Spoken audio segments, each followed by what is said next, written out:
I go up your ass. Wow, kiss, whoa. I go up your ass. I need a dick, and it's not yours. 100 wow, 100 whoa, 100 sip koi. I need a dick, and it's not yours. I'ma spend it on my boyfriend. And wow, bend them over, slap the ass. I go, bend them over, slap the ass. I go, bend them over, slap the ass.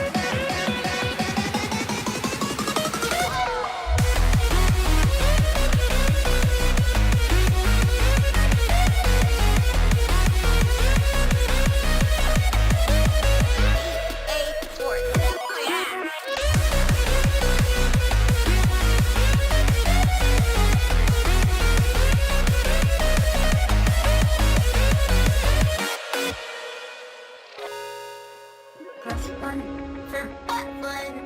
Press 2 if you wanna follow through. Press 3 if you're gay. Press 4 for a three-way. Think about who? Think about what? Let's think about sluts. Do they know they're sluts? Let's find out. As a disclaimer, you're a bitch, and you should feel like a bitch. Bake cookies and wank on 'em. Give the icing. So sticky. You should fuck men again and again. Even on a dick. Even on a bad day.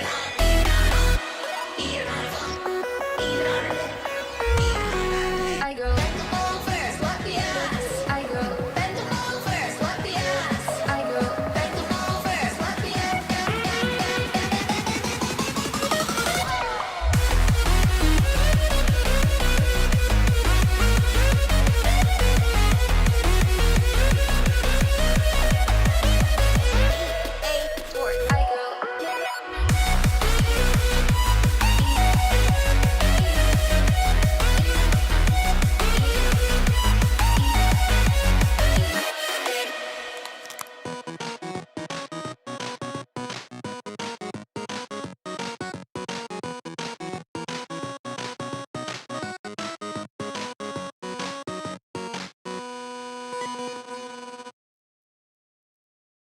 I make all my songs live on Twitch. You can check that out in the link down below.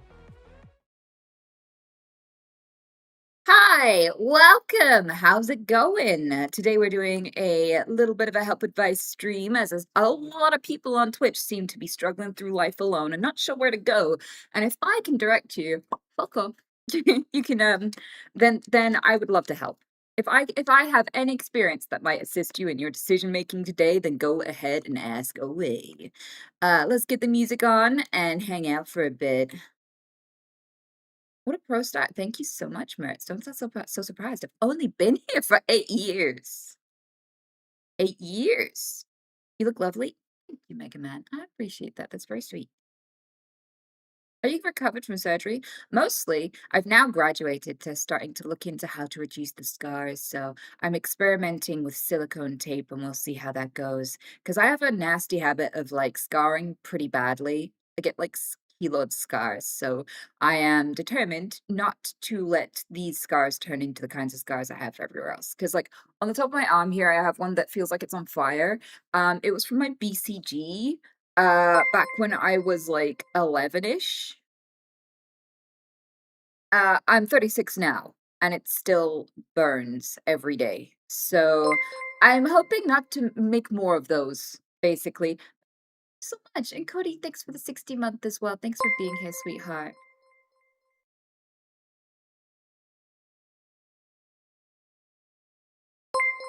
Oh, hello, Gas. Thank you.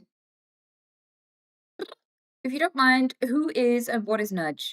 So Nudge was a bunny that I had for many, many years, and I loved him. He was my bestie.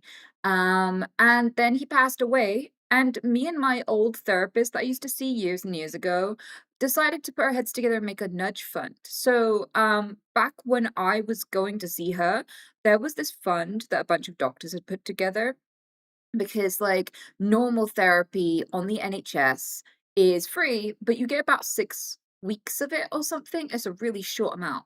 And after that, good luck, you're on your own. And usually there's like a few year waiting list for it.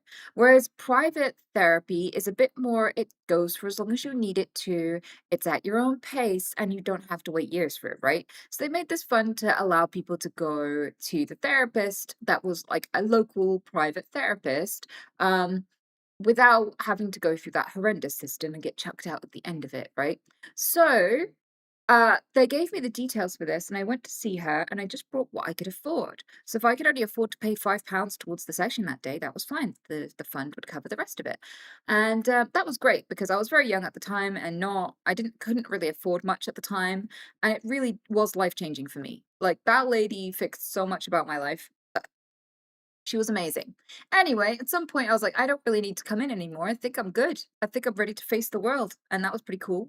And then after I started streaming and I started doing really well streaming because of all of you, I got in contact with her and I was like, hey, I would like to pay it forward and I would like to put some money into that fund so that other people can go and get therapy. Because I remember walking out of her office and being like, damn, if I ever get money, if I ever get well off, I really want to pay back into this fund. And so all these years later, I message her. I'm like, hey, by the way, I'm doing really fucking well. My life is amazing. And I have this new career. And I thought maybe I could pay into this fund. And she was like, it doesn't exist anymore. That's not a thing anymore, I'm afraid. And I was like, let's start it up again. We'll call it the Nudge Fund. We'll name it after my buddy. He just passed. He was amazing. And she was like, okay. And it could be a little helpful little nudge along the way. I like that. So we have this fund. And I basically just sent her some money once a month and put it into the pot. Unfortunately, because of everything that's gone on with me, like last year, both my parents died, and that costed me a lot of money. No one expects to lose their parents so early, but a lot of people expect to get inheritance. I did not get an inheritance. It costed me many, many thousands of pounds to help my parents through their passing. Um, and graves are expensive. Gravestones are expensive. Funerals are expensive. Wakes are expensive. Lawyers and stuff are expensive. Thank you, Beerstain. I appreciate that. And so I haven't been able to. Oh, I'm so sure. Let me text that a bit. I haven't been able to pay in as much as I had hoped. And obviously, I feel like a lot of people here on the channel used to pay into it, but kind of forgot about it. So it's just been little on me, and it's literally like just staying at 1 month's worth. So the average amount, like about a month's worth of sessions for people that we've been covering, is about how much is in there. And so like every now and again, it gets really close to having nothing left in it. And then I have to put more money in. And I've been like, just trying to keep it afloat while I go and navigate all of these things I've been going through. Hello, P. Hello, my baby. Oh, want some love? You can get the steppies.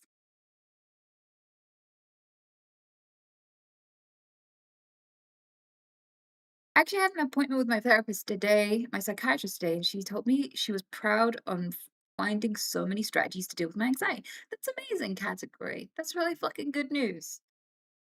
Well done. Yeah, go ahead and run it, Tony.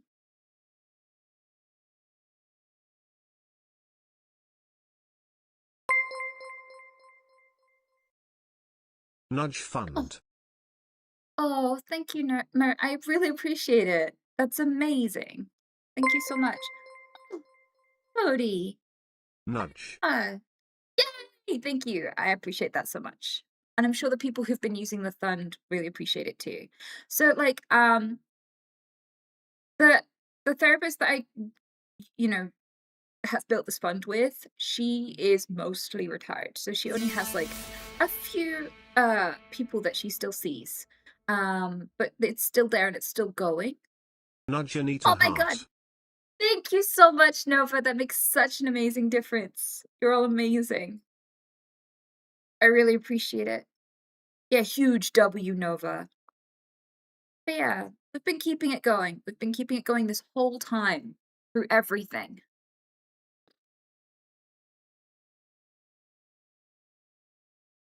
Oh, okay. So apparently my mic is a bit strange and my mod has suggested something for me to fix it. So let me just give that a try. I didn't notice it. Are you guys noticing that my voice is a bit strange? Uh so is this on OBS or just its own thing?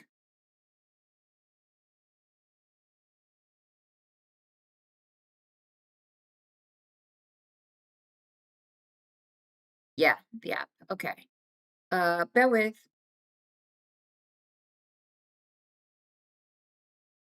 Okay. Effects.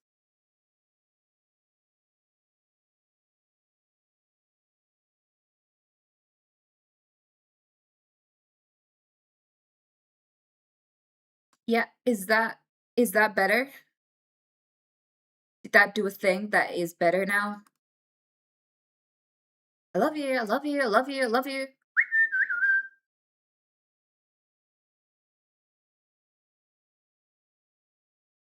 Yeah, we good. Okay, good. Very, very good.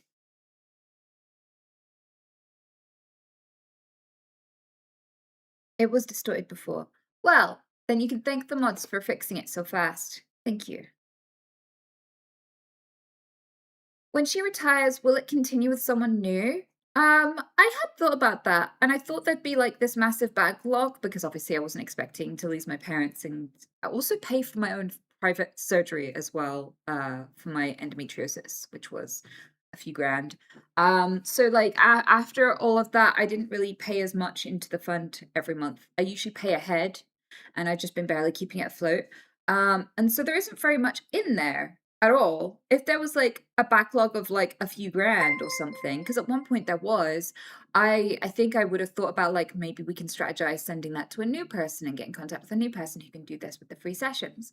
But I think what I'm going to do is I have raised a lot of money for human charities in the past, you know, the entire time. Like I have worked with RAD, who provided free therapy for people, the Nudge Fund. I've done things for like charities, like loads of human charities that do things to help people. And I am passionate about animal stuff, like really, really passionate about animal stuff.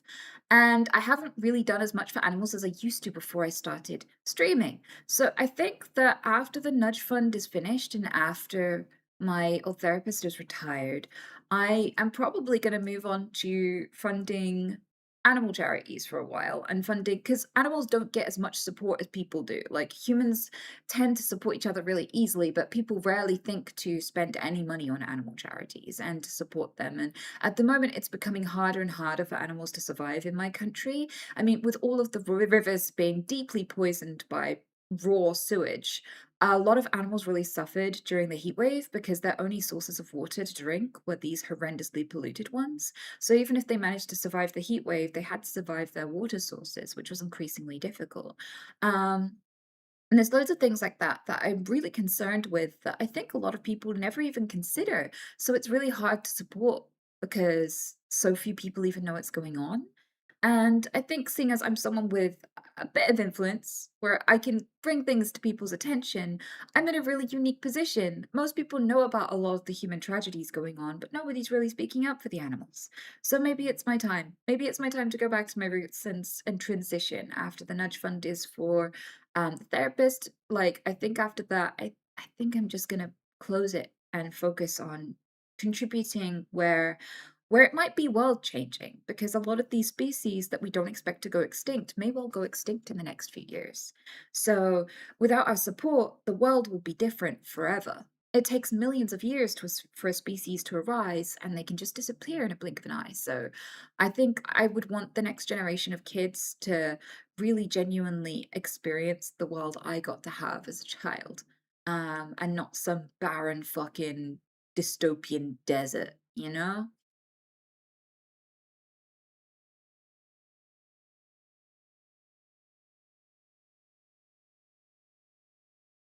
I changed what I did with tins because of you. That's amazing! Are you taking the lid all the way off now, bitch? Like, are you not leaving it connected, like, to the can anymore? Because it murders foxes and animals. Why? Oh, you don't know Interesting Foil? Okay, so, yeah. Correct. All separate. I fucking love you for that, Sif Custard. You're amazing, beautiful, mwah. And I love that you brought it up because, interestingly enough, there are people in chat who clearly don't know why you have to do that. So basically, with tin cans, when you've used a tin can, you need to quickly rinse it out and you need to pull the can top all the way off. Okay, if you're using a can opener, go all the way around until the lid falls in and take it out, okay? If you're using a ring pull, pull it all the way off. Do not leave it connected to the can, because what happens is either it'll happen when you put your trash out, or it'll happen when it goes to landfill, because there are a lot of animals whose entire home was just converted into landfill, and they're surviving there, living off trash because their home has been destroyed, right? And in the circumstances, animals like foxes and hedgehogs, badgers, raccoons, skunks, all the kinds of animals you have that would take an interest in a tin of beans or a can of dog food or whatever, will smell all the residue on the inside of the can, put their face in the can, right, to try and lick up all of the stuff. And then what happens is, because the can's lid is really sharp, it digs into their neck and it creates this little trap where if they try to pull their head out, it cuts their neck really, really deeply. And the more they struggle, the more it cuts into them. They die slowly and horribly with their head stuck in there, bleeding out, or dying of infection or starvation. Yeah, so leaving the can on the lid on the can means that it's a trap. Why don't you recycle cans? I do.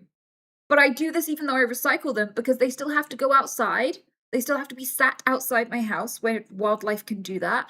And they have to go to a processing plant where it can still happen. So you should be, even if you're recycling your cans, you should still be pulling the lid all the way off of the top, because this still fucking applies. Every single one of you who's been leaving your lids on your cans and not rinsing them out real quick before you throw them away, right? You've probably killed an animal really fucking horribly. This happens constantly. You can go and look it up. The pictures are grim, but I've actually encountered animals, because I used to do rescue work. I've encountered animals in this position. It's horrifying, and sometimes they can't be saved and they have to be put down, and that's the only thing you can do for them. It's horrible. So always take your cans. Always take your lids off your cans. Always rinse your cans. There's nothing to attract an animal to try and put their head in there. Even with the lid all the way off, you should be rinsing them, because sometimes they can just get the whole thing wedged on their head, even without the slicey lid of it causing extra issues. So rinse your cans. Just put like 3 seconds of water in, swish, tip out. That's all it takes. Save some lives. Okay, we'll make an effort to do so. Amazing! I appreciate that so much. Foren's the right hand. Forson's right hand? Oh my god. It took me so long to read that. I am having regrets. Maybe I shouldn't have at all. Oh, yeah, go ahead and run those donuts, Tony.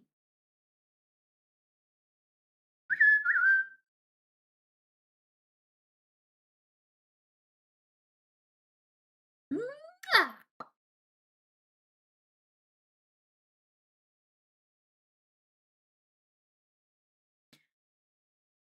I was invited to a housewarming party, but I was scared to talk to people, being embarrassed that nothing is going on in my life. Simultaneously, I was regretting not showing up at my friend's party, but couldn't make myself to go even if I tried.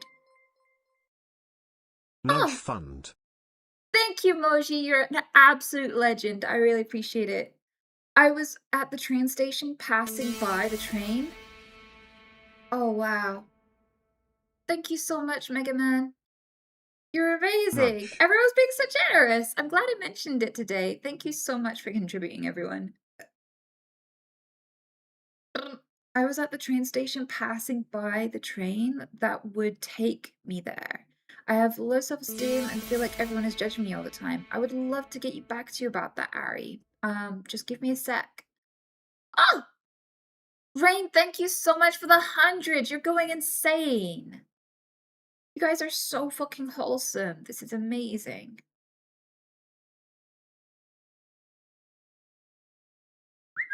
I love you. I love you.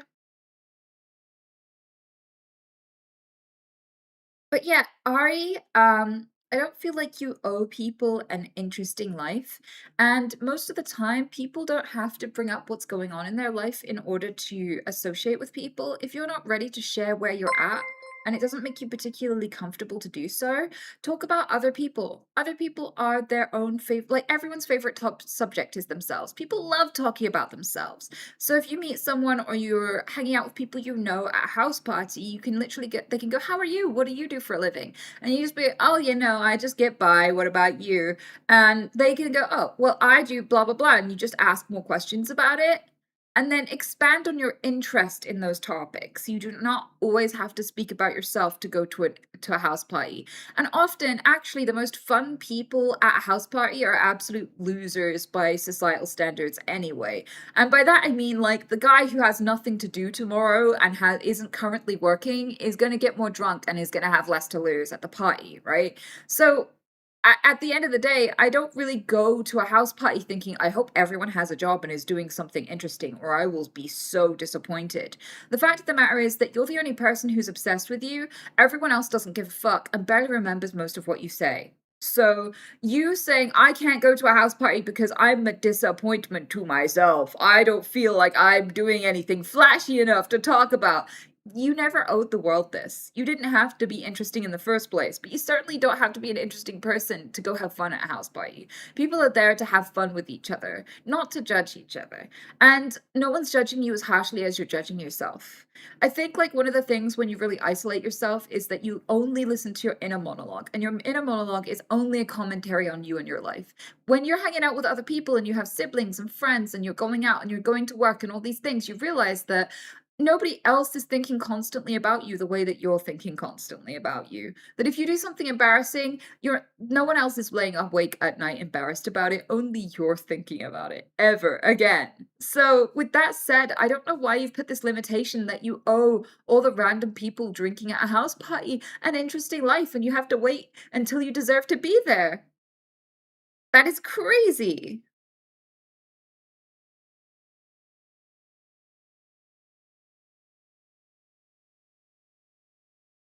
So go to the fucking house party. You'll regret not going. You'll wish you had.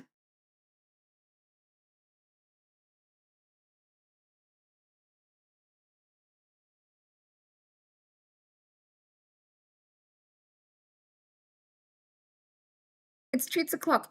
Oh fuck, there's so much going on. Schultz Driver, thank you so much for the super chat, by the way. Yeah, I'll do treats, and then I'm gonna reply to Morgsy and Baby Za. Okay, so if you've put comments and you were hoping for a reply, you're gonna get one. But just let me go and treat my bunnies first, because it's treats o'clock and I can't be late because I've been late too many times, and I have to give them an extra treat when I've been late. And I can't keep doing that or they get fat. So I better give them their 2 treats.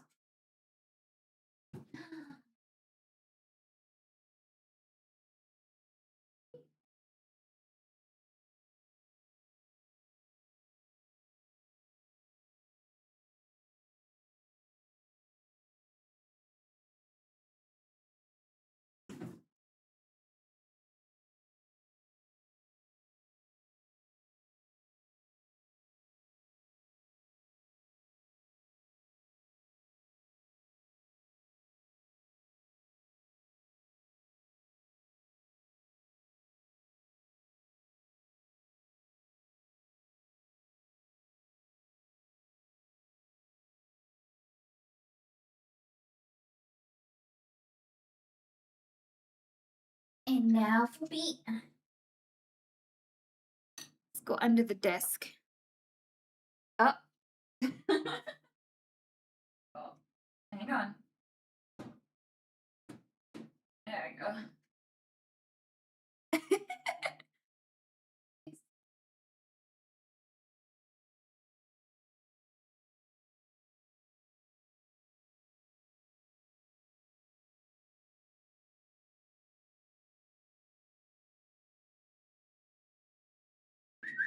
I love you.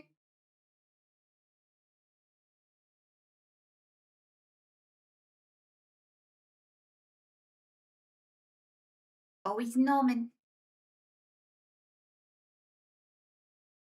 Fuck off, fuck off, fuck off, fuck off, fuck off.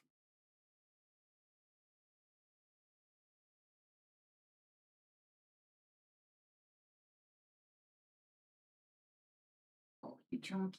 Hey, chunky boy. Mmm, my baby. He's so soft. He feels extra soft lately. I don't know why. Why are you so extra soft? Happening.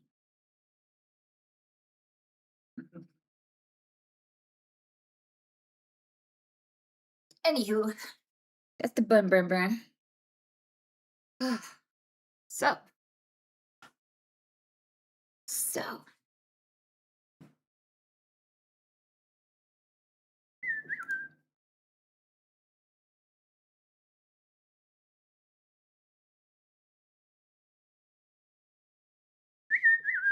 Let's have a look at these comments that I missed behind. Can I ask advice for calming myself down about a job interview tomorrow? I'm so nervous. What's meant for you will find you, and everything that you have to try just to keep is probably not meant for you at all. Okay? So I wouldn't worry if this isn't the job interview you get, because at some point you will get a job interview that fits. Whether or not tomorrow's the right one, you're finding out whether or not that job is right for you, just as much as they're finding out whether or not that job you're the right for the one for the job. And by that I mean, like, when people judge you, they're also judging, like, I have to spend more hours with this person than I get to with my wife or my kids. I want them to be someone I get along with. I want them to be someone with good hygiene. I want them to be someone who can carry a conversation and isn't going to be horribly awkward and difficult to work with. And I think, like, you're discovering people that you're going to have to be friends with, whether you want to be friends with them or not. And this means that, like, if they sit with you and they spend time with you and they're like, I don't think we're going to get on, I don't think this is the person I want to be working with, that is a good thing. You should go where you are wanted. So I don't think you should take it as, like, I may or may not get rejected tomorrow. It's just like, I'm going to go find out if I have some new friends tomorrow. And if not, I'll go find where my friends will be. This isn't like some do or die, life or death situation. Jobs are important. It's hard to get a job right now, but it's really, really important to get the right one, because it's more stressful and destructive to be in a job for a very short time and then leave, compared to going through a period where you're finding before you find the right one. Yeah. Looking for a job for like 6 months is a lot easier than finding a job at 3 months in and then losing it and looking for a job again 3 months after that. So try not to worry. You'll be okay. Just look at it as a bit of fun. And for me, whenever I want to be relaxed and confident, I just talk to people as if we're friends already, right? Not like imagining we've had an interaction before. I'm not going to jump up to a stranger and be like, hey, how's your dog? And they're like, I don't have a dog. I mean, as in, like, going up to someone and being like, hey, how are you doing? You want to sit down? There's cake over there, by the way, you know? So, like, just sitting with people and just imagining, they're already a friend. They already like me. And it even if it's a little bit delulu, it goes a long way. It really, really does. Also, your negative self-talk, your beliefs about yourself are what you manifest in the world. And by that, I don't think you control the fucking universe. But if you think you're worthless, when you turn up to the interview and they go, you've got the job, and you go, really? Me? Why? Like, that's a really bad sign. That's going to make someone think, why? What am I missing? What's wrong with you? Right? So just be a little bit delulu. Just go there and be like, these are already my pals. I'm just finding out whether we're going to do a project together. It will be way easier and help you be a bit more relaxed. Because at the end of the day, they already want to get on with you. They're looking for someone to get on with. Thank you so much, big stinky butt, for the nudge. I appreciate it. Sorry about the name, it's hard to explain. I don't think there's any explanation needed, okay? You're just out and proud about it, and that's fine. You know, you live your truth. And thank you, Nova. I appreciate the resub. Right.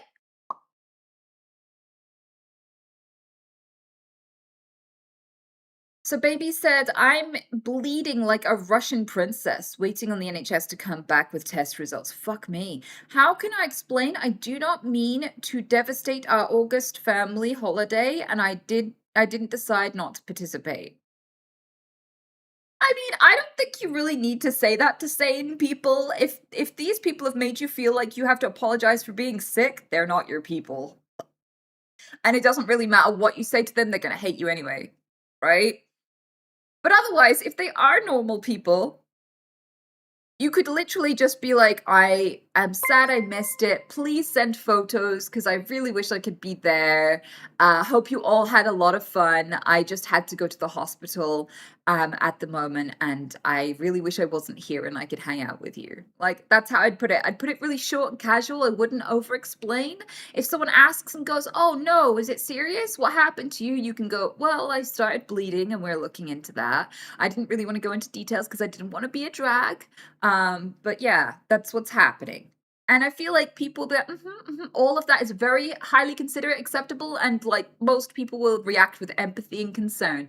If anybody reacts and goes, "What the fuck? Why couldn't you be here? You should have been here. What the fuck?"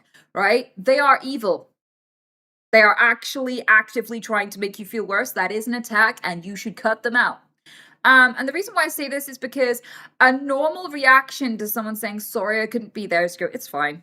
I wouldn't even need you to explain yourself. If you were a friend of mine and you couldn't make it somewhere, I'd be like, "Whatever." Like, maybe you were tired. Maybe you didn't feel like it. Maybe you had a cooler offer and had somewhere else more fun to be. Maybe you had something really important to do. Maybe you just forgot. I don't care. Because the whole point of a family or get together or a holiday or a little trip together with people is for you all to have fun. I'm not going to guilt trip people into being there that don't want to be. That's just fucking weird. You can't demand that people feel a certain way about you. You can't demand that people love to be around you and feel exactly how you want them to feel about you. That's just not going to make those feelings happen. So if you're like, "Oh, where are you? Oh, you're too good to hang out with me now? What, you'd rather hang out with your hospital friends? Ooh, I only hang out with nurses." That's you, right? If someone was like that, I'd be like, "You are mentally ill. That is not acceptable. What the fuck is wrong with you? Why are you so desperate? That is not okay." So, like, I don't know why you're like, "Help me, I've got to apologize for not going on a holiday trip." Well, I bleed to death because I was bleeding to death. Like, everything about that sounds insane to me. People who love you, you could have literally said, "Sorry, I didn't come, I was really tired." And people are like, "No worries, there'll be next time." Right? You don't need to be dying to be allowed to not come. What the fuck? That's not normal. That's not normal. And like, it scares me because, like, okay, maybe you just really are a delicate friend who is very apologetic and considerate and is absolutely convinced that these people are committing seppuku over there over the fact that you're not there to try this awesome cake or see this Greek sunset or wherever they went, right? Maybe you genuinely think that people are like, "No, I can't enjoy this because this other person isn't seeing it with me," right? Which is a little delulu. In a good direction, though. I mean, I like the self-confidence. Or you are in a hostage situation, an emotional hostage situation with emotionally abusive bastards who've made you feel like you have to apologize for everything, including nearly dying. And that's absurd, and maybe you should get away with them. Get away from them if they ever make you feel guilty for that shit. Okay? Because that ain't normal. That is, like, really, really not normal. They are your enemies. They don't like you.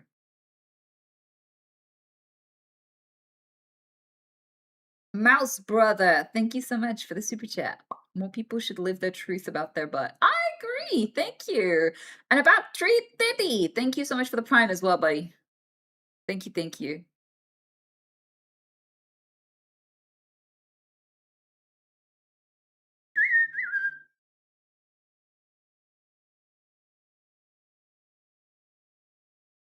Advice needed. This is embarrassing, but I'm autistic. I have trouble understanding why people ghost. Why not just say the things? Oh, okay. So some people cannot be trusted with explanations and don't deserve them. And maybe that's not you. Maybe you've been ghosted a few times and you have no idea why this person isn't speaking to you anymore, right? And maybe you do deserve an answer. But in a lot of situations, it's hard for people to tell and they don't want to take the risk, okay? So when somebody is showing signs of being socially inept in a specific way, right? It's really, really difficult to resolve it with them maturely. And what people are avoiding is explosions, exhaustion, more emotionally taxing behavior than has already happened. Usually, if someone goes to you, it's because something about this interaction wasn't right, didn't feel good, doesn't feel comfortable to proceed. Right? But the reason why a lot of people don't explain themselves, it can be a few reasons. One of them can be that you just aren't in a position to explain yourself. It doesn't benefit either of you because one person doesn't understand any social etiquette and just makes it worse and worse and worse and worse. And you know that if you explained, they would just make it worse and worse and worse and worse and worse and worse, right? And I can give you an example. So I had someone who I was friends with, and they were doing a lot of very inappropriate and weird, genuinely weird and strange things. And I didn't appreciate it, but I knew if I said, hey, you are doing XYZ and I don't appreciate it and I don't want to be friends anymore, and I thought you'd want some closure as to why I'm walking the fuck away, they would immediately darvo because they couldn't handle criticism. I had already learned this about them. So they would have gone to everyone, tried to get ahead of it, tried to spin the narrative, tried to say that, or tried to accuse me of all the things that they were doing to me. And I knew it'd be more of an explosion. I knew it wouldn't make them go, oh, I'm sorry, or thanks for telling me goodbye, that it would be more drama. Press 1 if you've met someone where you knew there's no point explaining why you're leaving because they'd just create more drama. Because they would just make more of an explosion or make it more exhausting or just go and bring other people into it when you just can't be asked. You know you don't want to be friends with them no matter how they react, so there's no point having this conversation. Yeah, so with some people, you're just inviting them to do more of the thing you don't want them to do. And for some people, it's not something huge. Like maybe you just message these really long, boring messages and overshare and don't really know how a conventional conversation usually goes or why it goes that way. And if that's the case, then if they go, hey, I just really hate all these long conversations, the person you're going to say it to is probably just going to give you a really long, awkward apology and more long, awkward conversations. Right? So it's like, there's no point explaining myself. You're just going to do the thing I hate more. Right? Sometimes people are very unself-aware and they do not know how they are negatively impacting someone. And the person who they are negatively impacting, it's not their job to teach you to be a good person. It's just their job to protect their peace. They don't have to improve you along the way. They don't have to be your therapist. They don't have to be your social coach. They don't have to be like, no, baby, when people want privacy, you're supposed to respect that. If someone tells you something, it doesn't entitle you to tell everyone something. Okay? Some people are allowed to have privacy, and if they can't trust you, they're going to find people they don't have to speak so carefully around. Right? That would be like a really useful, helpful explanation. If you told someone secrets to the wrong people or did something like that, then like that would have been really helpful information. But they don't owe it to you to drop everything and coach you through your feelings about being rejected and teach you how to not get rejected next time. It's just not their job. No one's gonna raise you.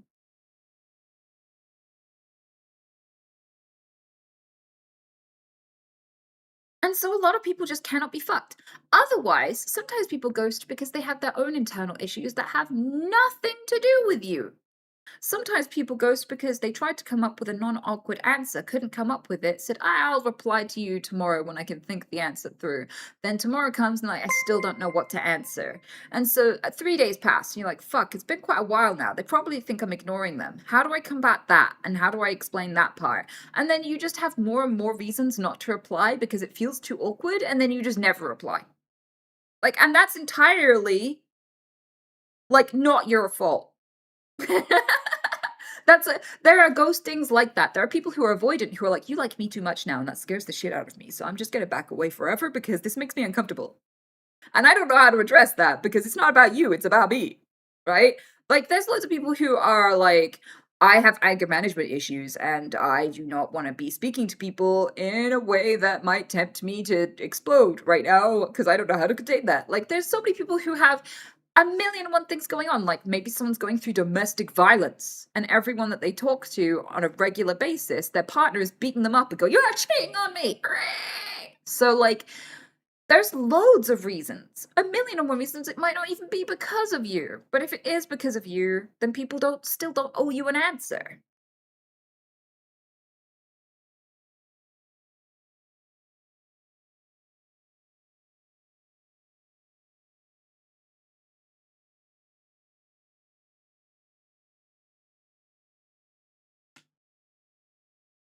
So if someone ghosts you, you just forget about them.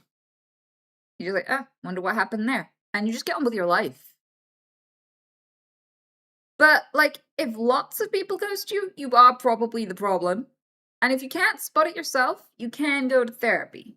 That is also an option. If you're like, hey, I want friends, but they keep ghosting me and I'm not spotting where I'm going wrong, A therapist can absolutely talk you through. They can be like, what happened with your last friendship? What happened with the next friendship? What happened with the next friendship? And eventually you could be like, so do you think that there's any behavior there that might technically thread these situations together? Am I missing something that people usually do or don't do? Is there some way I can understand this?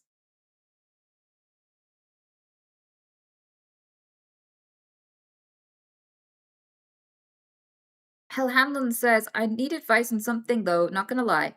A series of quite bad events have fallen upon me and I try to stay stoic about it so people don't worry, but I feel like it's terrible for my well-being and I hate opening up. Should I remain as I am or continue as a different man? Okay, you've got, so there's a little bit of cognitive dissonance here. You're like, I know it's bad for me, but I'm gonna pretend to be fine. I know it's not what I'm gonna do, but I've been doing it. Yeah? Yeah, two behaviors side by side. It's like, I need help. I shouldn't ask for help. I want help. I shouldn't ask for help. What do I do? And this is also a therapy question because I would say not because it's like, oh, I don't know what to do. Should I ask a therapist? Specifically because a therapist is an emotion hoe. They're an emotion hoe. And the thing is, like, I don't really approve of buying sex. I'm not promoting that as a behavior, right? But in this instance, it's really useful because a lot of people go to a sex worker because they're afraid of emotional intimacy. And anyone that they're emotionally intimate with, they wouldn't be able to respect if they had sex with them because they think that sex is when a man degrades a woman. So they're like, I can't ask my wife or someone I care about for all these sex acts that I want to do because then I wouldn't love and respect them anymore, right? It's a weird dichotomy, bit bizarre and stupid if you ask me. But at the end of the day, they go and get this intimacy from somebody that they don't have an emotional connection with because it dampens all the feelings of shame that they have about the behavior, right?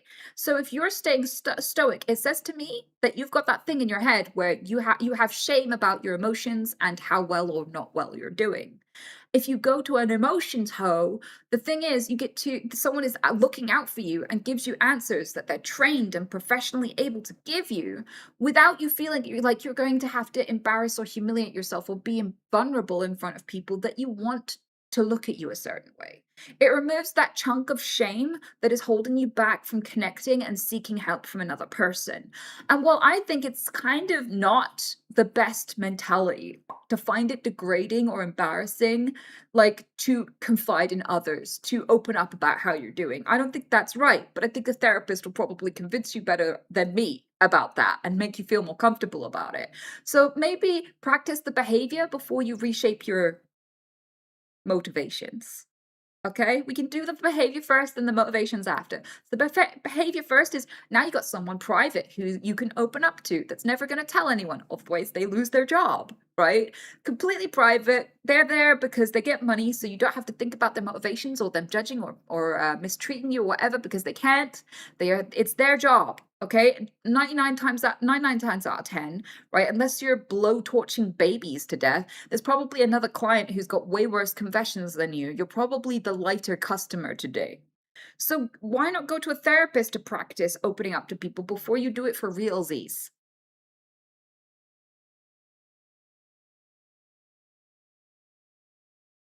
Would be my suggestion.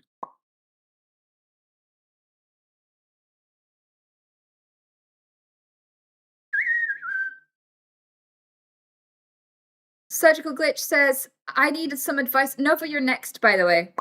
I need some advice. I am a first-time chatter, long-time viewer of your content on YouTube. My ex-girlfriend broke up with me last year in November, and I found out during therapy that I was in a narcissistic relationship and she abused me for 2 years.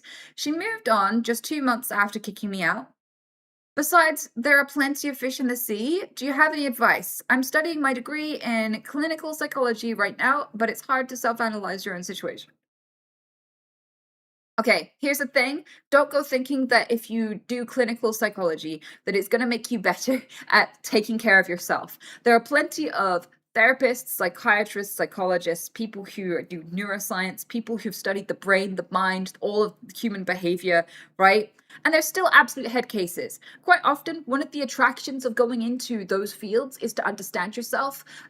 So it attracts a lot of people who are a bit scrambled. And you'll learn that, like, couples therapists often still manage to have terrible relationships. There are so many people who are terrible in their personal life and yet perfect at their profession, right? So don't go expecting your degree there to change the fact that it's going to be a human struggle no matter how much you study. Okay? And that's normal and that's fine.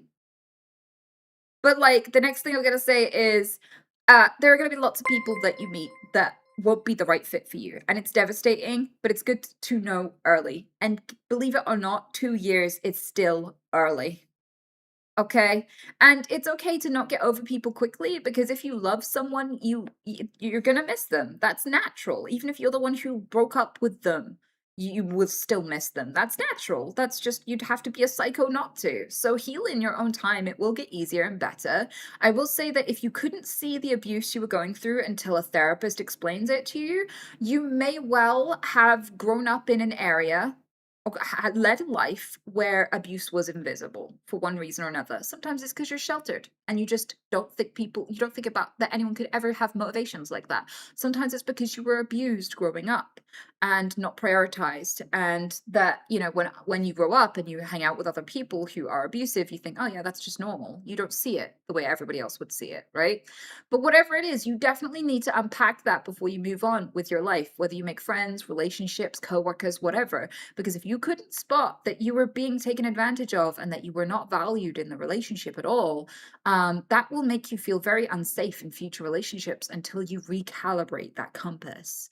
Because for all you will be terrified of the next partner and the next partner and the next partner if you don't trust yourself to be able to spot abuse. Often, as well, most people who are in a terrible relationship with someone who is absolutely awful take longer to get over it than if they were with a good person. A lot of people, if you're with a good person and you both break up, the breakup is mature and amicable. You're like, yeah, we both mutually decided it wasn't ready working for us, and we both wish each other well. And sometimes just a little smile and wave at the supermarket at this person, because, at the end of the day, we're just lovely people who didn't get on, right? But like when they're an awful, awful person, it engraves itself into your soul, and you wonder what the fuck you did wrong and why they could treat you like that. And a lot of people delude themselves, and maybe you're privy to this delusion too, because it sounds like part of it was being chucked away, being discarded and replaced so easily, so quickly. A lot of people delude themselves into thinking they did something to deserve bad behavior because it's comforting, and that sounds absurd. What? That must be terrible for your self-esteem. Why is that comforting? Because it means you're in control and you can avoid it next time. Your brain is telling you a story where you did la la la and now you've been dumped. And if you never la la la again, you will never be dumped, and we can avoid the pain in the future because the world is predictable. If it's your fault, this is predictable and we can save ourselves. And that's a comforting story when the truth is that sometimes you just aren't fit for each other, and there's no way to see that until you spend 8 years trying to figure it out. Or sometimes it's that they are just crazy and there's nothing you could have done. And that's terrifying, because what if you meet another crazy? And it's hard to spot the crazy because they lie. And then the crazy comes out in the worst possible way and you get discarded again sometime in the future. That's not very controllable. What the fuck? That feels vulnerable and scary. So the convenient little lie is to say that you got discarded because you deserved it, because you were worthless and you could be worthy. You just have to change something and this will never happen again.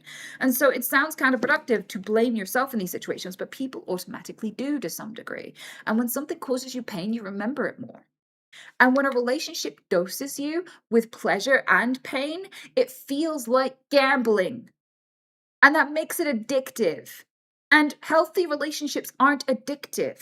Okay? It's kind of like the difference between a healthy meal and junk food. Junk food is attractive. You crave junk food. You feel guilty after eating it, right? It has nothing good for you in it, but it gives you a jump of goodness, and then probably a little bit of crash afterwards. Afterwards, you're holding your belly like the fucking possum that won, and you're like, oh, what did I do? And that is a perk and a crash, okay? And things that perk and crash are addictive as fuck and hard to let go of. So people who are shit at being partners, a lot of people can't get over them. It's easier to get over something that gives you closure. It's easier to get over something even if it was really good for you, even if it wasn't terribly destructive, even if it was just a lovely person who was smart and wonderful and attractive and you just didn't click, right? That will be way better for you, but much easier to get over than the person who cheated on you or the person who dumped you or ghosted you or, had a secret family for 9 years and chose the other family, whatever it is. The shitty person will be the harder person to get over.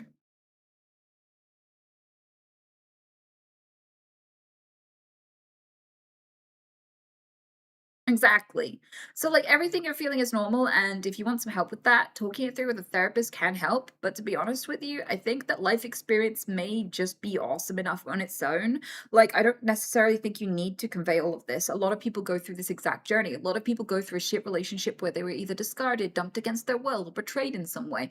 A lot of this is just typical lore. And that as you go through life and you meet more people, it will be easier to avoid people like that person you dated before. It will be easier to avoid those warning signs as time go by. But you kind of have to meet some of them and get burnt by some of them usually in order to gain those skills. So you did gain something from this, you just don't know it yet.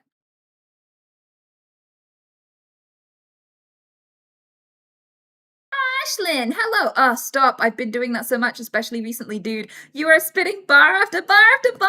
Well, if you're still here, sorry, I ignored those messages for a while. She's speaking with the right speed for my brain. ADHD. It's ADHD.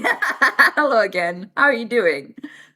No, I needed this right now. Really? Fuck. Well, I'm glad you jumped in at exactly the right time.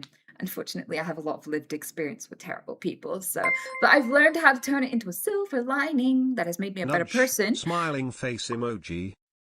Thank you. I appreciate all of the nudge donations so fucking much. My therapist is gonna be so happy. She's gonna squeal.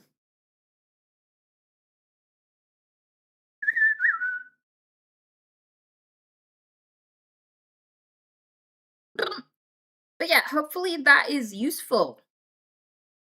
I hope that helps you. Nova said, recently broke up with a friendship, and I got called names and got guilt tripped if I couldn't be there to hang out with them.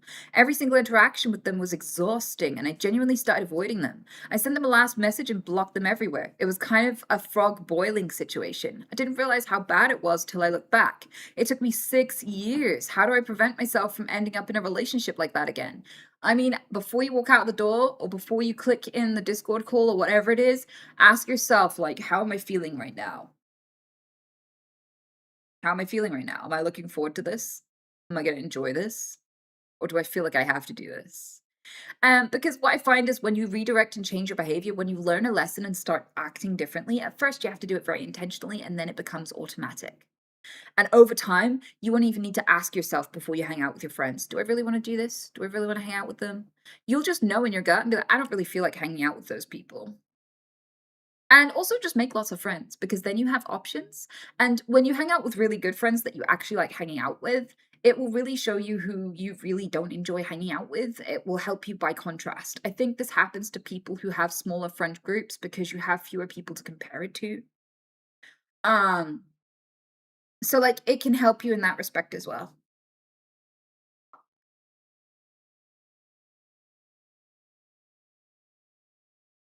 Oh, Nicki Minaj fat bum. Nicki Minaj's fat bum. Thank you so much for the nudge.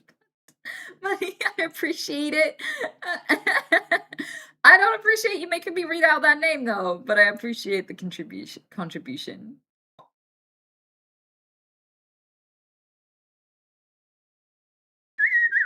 How would you handle having completely different political views? One, at least to me, seemingly normal, the other actual extreme. But the extreme person is your best friend for 16 years. It's normal to outgrow people. So there's two things. You could stay or you can leave. And if you decide to stay, it's normal to, if you refine your entire friend group to people who agree with you, your ideas will shrink societally. Half the reason people learn and grow is because they have the maturity to have a diverse friend group. And if you don't, you will never hear ideas that, you will never hear new ideas, you will never hear newer perspectives. And new perspectives don't just change you, sometimes they strengthen your current beliefs. Sometimes your beliefs are shaky until you've tested them against something, until something challenges them. Other times, your beliefs do need to be shaken. Your beliefs do need to be changed. And the only way that's going to happen is if there's other beliefs to see and view and hear. Okay. And I don't mean you should be preaching to your friend and telling them how to live, because that generally doesn't actually change people. The more people defend a perspective, the more they believe in it, no matter how wrong they are. We've done experiments on this. We can do things, like, people will protect their worldview no matter what, and if they have to argue to defend it, doesn't matter whether you've got absolute proof they're wrong, they will come away from that discussion believing in what they believed in the start even more. That's just how it is. Challenging people doesn't work unless you have people skills and you do it in the right way. And lots of people believe that they have people skills when they're angry. They don't. Right? When you're frustrated and you hear something you disagree with, your first impulse is to just disagree with them. And it's not really going to change much. It's just going to anger you both. So, like, on the one hand, it's actually quite beneficial to you and the person with extreme beliefs to be friends with each other. Like, that is genuinely a beneficial thing for you both in some circumstances, not all. Like, let's say if you're gay and you have a friend who didn't know you were gay, but they just so happen to feel like gay people should die, then maybe, yeah, you shouldn't be friends with that person. If this person believes that you shouldn't have rights or is unsafe, definitely don't make exceptions for them. But if you just have a difference of opinion, I think it's worth keeping those people in your life for a multitude of reasons. It's just as important for you as it is for them. However, if you feel like this isn't something you can look past, you can outgrow people, and often you should. The length of time that you've been friends with someone should not define whether or not you stay in a friendship. If a friendship no longer serves both of you and you're not having a good time, you're not enjoying each other's company, you're not supporting each other the way you would other friends, you're not looking forward to seeing them, it's okay to take a break and for that break to end up just being permanent, if need be. Yeah, like, that's okay.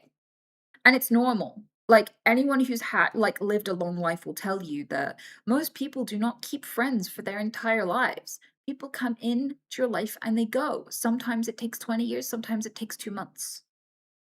It's a privilege to enjoy people. People are unique beings you'll never see again. The universe will never see them again. And you got to, for a brief window, experience this little drop of matter that is conscious and will never take that shape ever the fuck again. That's a rare privilege. And it's awesome to experience in the same way that cake is awesome to experience. We don't sit and cry when the cake is over. We just enjoy the slice and move on with our day. Okay? And you don't cry that the friendship is over. You enjoy the fact that you had a friendship at all and that it was lovely to have known them.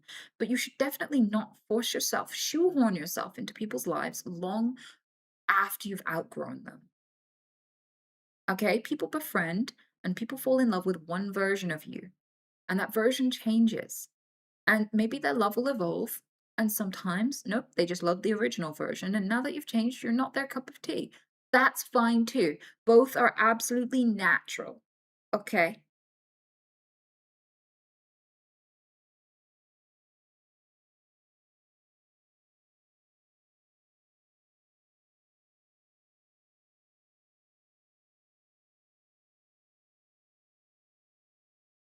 But I actually haven't thought about it like this.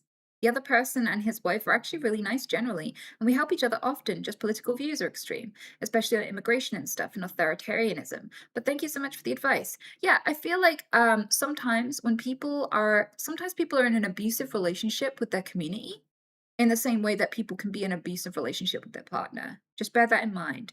So I have been in an abusive relationship. That person beat the shit out of me, broke a bunch of bones, was horrible, right? And like, the thing with that is I didn't have a support network. If I had anyone I could have gone to, I could have gotten out of that relationship and gotten to safety a lot sooner. A lot sooner. The time when you are most likely to die is when you try to leave. Okay? That's why a lot of them don't. And so what the first thing that the partner does is they sever your connection to everyone around you, so you have to rely on them for everything. This means they get away with a lot more bad behavior, and you will go along with a lot worse things because you have no choice and there is nowhere else to go, and they are your sole source of everything, sole source of oxytocin, friendship, advice, companionship, support, everything, right? When you have a community that has terrible beliefs, because usually those terrible beliefs are adopted socially, if you remove yourself, they slowly have no one else to turn to except other racists. And so they are willing to go along with more and more extreme racist beliefs because this is their entire community. They have to go along with their community because that's all they have. Like, who are they going to get? Like, if they make it awkward between themselves and their church group or their, their husband or their best friend or whatever it is, whoever is enforcing this, right? Then they lose everything and they have no one. And that is incredibly vulnerable. If they have lots of friends from lots of walks of life, they can afford to change their views without losing everyone around them. You actually award people more flexibility to grow as a person in those circumstances by staying with them. So, if you get on and it's not a problem, I don't know why you'd cut them off right now. Because if you did, you'd probably be locking them in even further to a very destructive viewpoint. So now, when I know someone who's in an abusive relationship, I don't judge their relationship at all. I don't speak on their relationship whatsoever. I just have fun with them. I'm just like, yeah, whatever. Do you want to have a drink? Do you want to go watch a movie? All these things, right? And if they ever talk about their abusive relationship, I don't judge them. I don't go, girl, if you go back to him after this, cut me out. I can't be dealing with this. I don't do that. A lot of people do that to them. I don't. All I say is, no matter what, if anything gets really dicey, you know you can come round and hide here. If he comes to my door, I'll just knock him out. You know? If violence is his language, I'll be fluent, sweetheart. You come round mine instead. And that door is open, no matter what. You don't have to justify your relationship to me. You can go back to him 1,000 times, but if you ever need to escape, I'm here. Because if I'd have had that, I'd have escaped much sooner. But I was terrified that everyone would judge me. Original Monkey, thank you so much. Native advice on telling my friend is sticky. I think you can literally just say it speak your intentions before your words. Like, if something could be misconstrued as an insult, speak your intentions first. Hey, I love you and I want everybody to enjoy your company. Please take a wash. You're gonna be like, no one else is gonna tell you, but I'm a good friend. And I would want to know if I stank, you stink, bud. Go take a shower. You smell like you've been rolling in fox shit. It's unbearable. Please don't spray perfume over it. Go wash. That's it. Right? And when you, like, some people go, I'm not being funny, but that's not going to help. I'm not being mean, but that's still being mean. But if you literally say, I would want to know if it were me, so I'm going to be the friend, I'm going to be the brave friend and tell you, you need to wash. Because I wouldn't want to stink people out when I'm trying to be friends with them and wonder why no one wants to hang out. And I don't want that to be you. I want to take care of you. So I'm going to be the brave friend and say the awkward thing and say, sweetheart, please, you stink. Yeah, go ahead and run those donos. Bitch!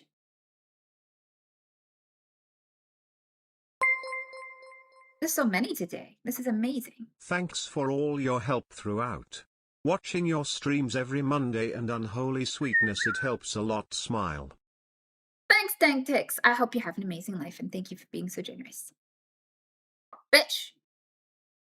Someone said, I feel like you're speaking on 2 times speed earlier. I don't know if I'm speaking especially fast, but that's probably good because a lot of people have a really short attention span. So if I'm speaking speedy today, I mean, that means 2 things. First of all, I think I've finally woken up. I feel like I've been asleep for 2 days. That's perfect. Good. Good. But it means, secondly, that I'm probably gonna hold people's attention a little easier, which is supposed to be my whole job. How much coffee did you drink today? None. Coffee's kind of a lie. I only do it out of desperation occasionally when I need to be conscious, but if I drink it for more than 3 days, I borrow a lot of time. Coffee is borrowed time, and it makes me really, really tired because it makes me sleep worse, which makes me wake up more tired, which makes me drink more coffee, which means that I sleep worse. And then I have a bunch of sleep debt that I'm carrying around trying to avoid it through coffee, which makes me not less tired, but makes me, like, not physically feel what's happening to my body. Puts me in denial. It's bad. Yeah, it's only for emergencies.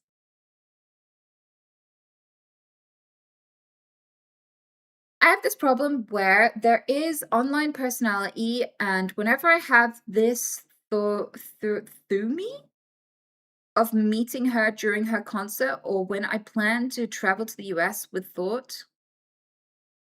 There is a non-zero possibility to meet her accidentally. My muscles get tight and I start feeling anxious. I guess it's from loving the version of me and them being together. This sounds like a parasocial relationship, Camaris.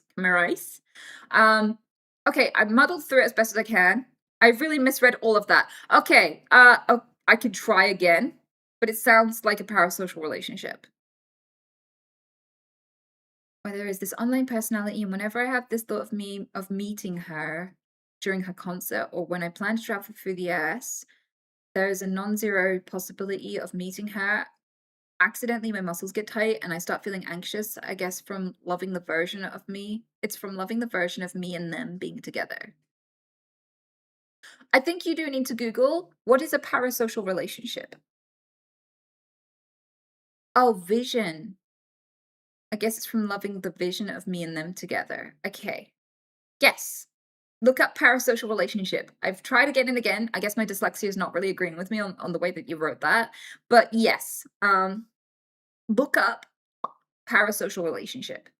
Google parasocial relationship. I'm gonna nail it down a little brief definition for you, and I'm gonna describe what it's like from my perspective. Lots of people get parasocial about me, so I've been in this position, not with you, but with other viewers. So I can give you a little bit of guidance here from a perspective you're probably not gonna hear often. Okay, so parasocial relationship is when you fall in love with, or you really feel like you're friends with someone and you feel like you know them so well. You know everything about them. You know what their favorite foods are, favorite colors, where they've been, all their previous relationships, who their friends are, like what they did last summer, like what their favorite games are. You've hung out with them. You know their sense of humor. You could probably finish their sentences for them. You're so connected with them because you spent hours and hours and hours and hours watching them. So you feel like you know them. And that feels like a friendship, especially for people who are very isolated and don't know what a two-sided friendship looks like, right? If you don't have a lot of people in your life, you don't know what's missing from this. You don't feel it, okay? And so from the outside, everyone else knows you don't know this person. You're a random stranger, but you feel like you are connected with this person. You know this person. You really get on with them. That they'd fall in love with you as much as you're in love with them if they just met you, right? And the fact of the matter is, to them, you're a random username. They don't know you exist. They don't know what you look like. They don't know who you are. They know nothing about you. And there's a 99.9% chance if you did meet, they still wouldn't truly know you the way you know them. They're not going to spend hundreds of hours watching you go about your day, okay? So it's very one-fucking-sided, and that's usually invisible to someone who's parasocial. Not everybody who watches a stream or enjoys a bit of content is parasocial. It becomes parasocial when it becomes unhealthy, and you genuinely feel like you have this friend, and if they said, I'm not friends with you, who the fuck are you? It would devastate you, right? That is when it becomes parasocial. When you know you're a complete stranger to this person and you just think they're awesome, that is normal. That is natural. A lot of people feel that way about celebrities and stuff, right? But when you're like, no, this person is amazing and we have this special connection and I know everything about them. They are my friend, my lifeline. They've carried me through the dark times. You know, I know so much about them. Like, we're like that. That is parasocial. Okay. And when you're like, I'm constantly thinking about this person and I really want to meet them, but I have too much anxiety, but I have this vision that one day we'll be together. You're never going to be together with this person. You're never going to be together with this person. Okay, typically most people are monogamous. Some people are polyamorous, but even if they were poly and they had like 8 boyfriends and girlfriends, right? That is still, if this person has like 20 million followers across different platforms, or even just 100,000 different followers, maybe even 1,000 different followers. Do you really think you could be one of those 8 or that one person who manages to get with them? Because I can promise you that even small creators have multiple people in their DMs who are delulu, who are like, we're just meant to be together. As soon as we meet, we're gonna fall in love because I'm so in love with you and I know you so well, right? And so you're just another username to them. You're one of many people clamoring over to offer their dick. You know, this is really, really normal. And usually when someone's like, we're meant to be together because I've watched you, usually that person is like, yeah, no, we're not meant to be together. That is clearly mentally ill. I'm not interested. Like, just that sentence alone would preclude you from dating anyone you've ever watched ever. Anyone with any viewership knows. If someone thinks, I've got a vision of us being together because I've watched your content, they're insane. Nobody considers those people. Ever. 100%. Yeah, it completely precludes you from any relationship.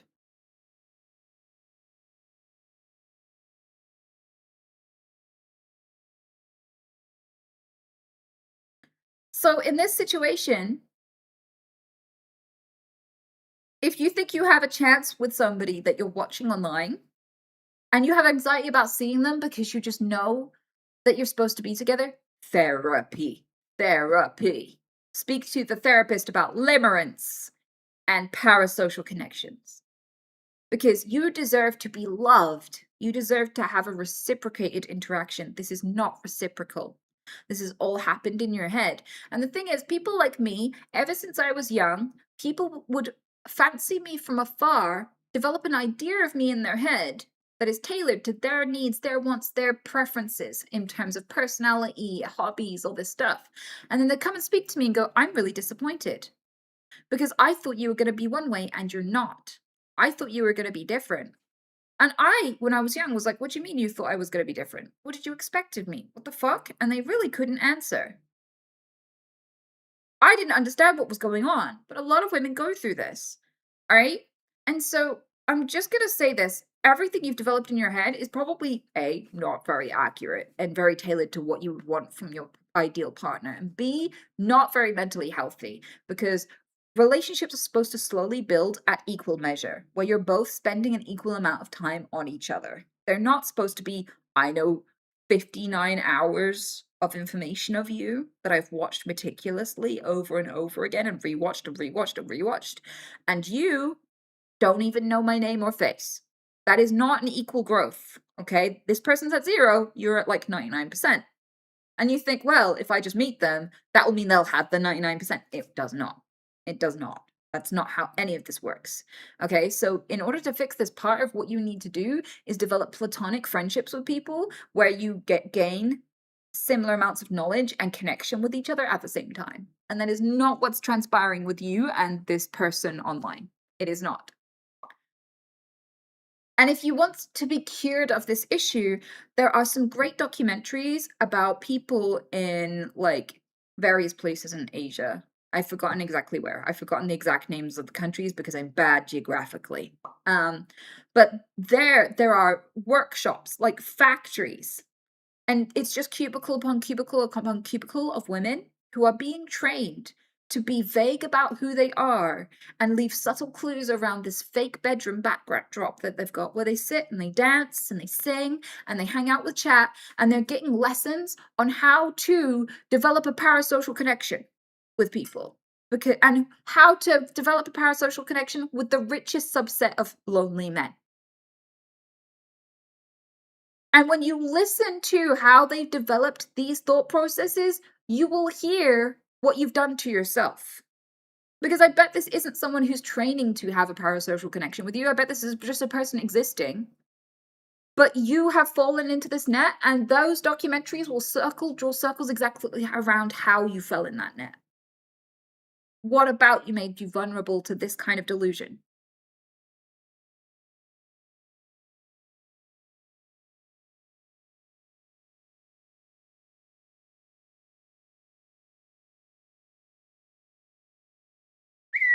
Wait!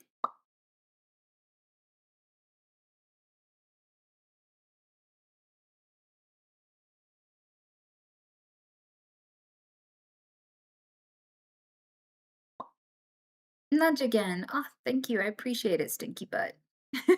So, I appreciate the generosity at a distance. Shiri says, I have a friend that when she's involved with a man, she wants to bring him everywhere, even girls' night. It just ruins everything. I tried to be nice about it and accepting of it, but it got annoying. What's your advice and approach to this situation?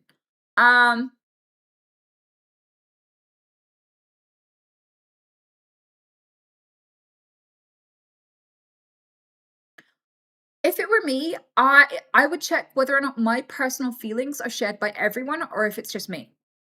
So when this girl is not around, I would go to the others and say privately in a place where she can't see, um, is everyone else comfortable with bringing partners to girls' night? Not because I'm thinking about it, but because I am not feeling comfortable with her bringing that guy. And it's not because I have any personal gripe with him. It's just I came to spend time with all of you. And, people come in and out of relationships, and I don't really know those people. And it kind of takes the girls' night out of it if we're bringing all of our guys. Like, I feel like we can socialize with everyone or a girls' night. And that girls' night specifically means no guys. And I don't know if it's just me and I'm getting annoyed or if everyone feels this way. And if other people go, yeah, no, I see what you mean. I agree. It's like, well, do you think it would be reasonable then if next time we held a girls' night, the person who initiates it to literally say girls only, that means no partners, no nothing, just us. And if she tries to bring her partner, be like, this is a just us thing. If you really want to hang out with your partner, you can stay home with him. That's fine. We're not going to be offended. But if we would rather not hang out with him. And then if she brings him anyway after saying she won't, dump her as a friend. Just be like, she doesn't respect us and she's forcing things on us. I say we don't invite her next time. Is that okay? Do we have a consensus? But if everybody else is fine with it and it's just you and you are the only person who has a problem, I think that the needs of the many outweigh the needs of the few, and you just need to weigh up whether or not you want to invite like one or two of your girlfriends for one-to-one stuff every now and again to avoid him. And then just make it loose and not a girls' night in the future. Would be my way of working my way through that personally.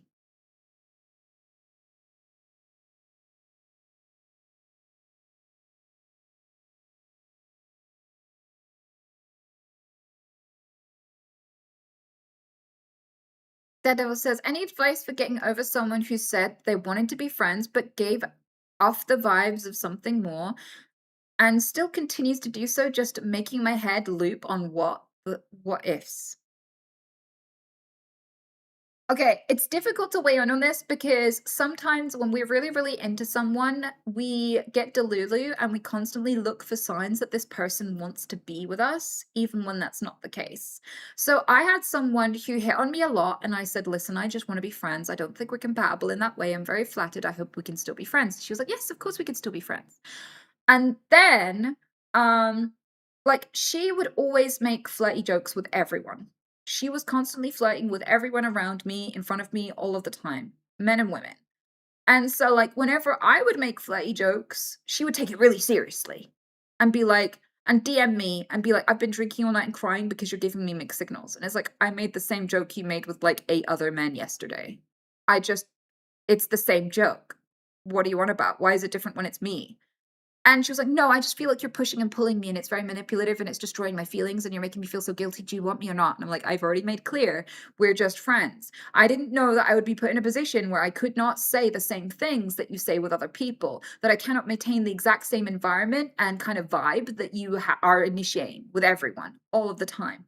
I didn't know that that was off balance for me and that you would misinterpret it, despite the fact that I've clearly said we're just friends. I mean, you're just friends with all the other guys that you make these exact jokes with. What are you doing? Right? And so from there, I was like, you are just looking for signs that I want you, even though I've said I don't want you. You are reading it into everything we do. And I guess I just have to just step away. I just have to not hang out with you because you are looking for signs when they're not there. I have explicitly said friendship only. And so if someone is flirting with you or doing something that you're interpreting as a sign, and they've already said they're not interested, just assume they're not interested when they do that. That is simple. It's like, oh, they're dancing. We're dancing with all our friends and stuff, and sometimes she dances with me. How could she dance with me when she says she doesn't want me? Because she's dancing with you and she says she doesn't want you. Take that at face value and say to yourself, this is not a sign that she wants me. This is like a without D situation. It's like we can be the friends without the D. Exactly. She's made it clear, believe her. Just believe her moving forward. Everything she does that's flirty, just go, yeah, that's not flirting. And if she's secretly like, no, I told you no, even though I want you, that's on her. You can't act like a rapist. You can't just be like, yeah, I forced myself into her proximity and was being weird and hitting on her, even though she said no in the hopes that maybe she was playing hard to get. Because anyone who expects you to dice and roll the dice with like a felony charge, with roll the dice with an assault charge, roll the dice with a fucking harassment stalker charge just to be with them is nuts and unworthy. So if someone says I'm not interested in you, just believe them forever until they literally explicitly say I was wrong. Can we try? But unless she specifically says that, take every single flirty behavior as just not a sign, not a flirty behavior, not push-pull. Just take that as a, she doesn't want me.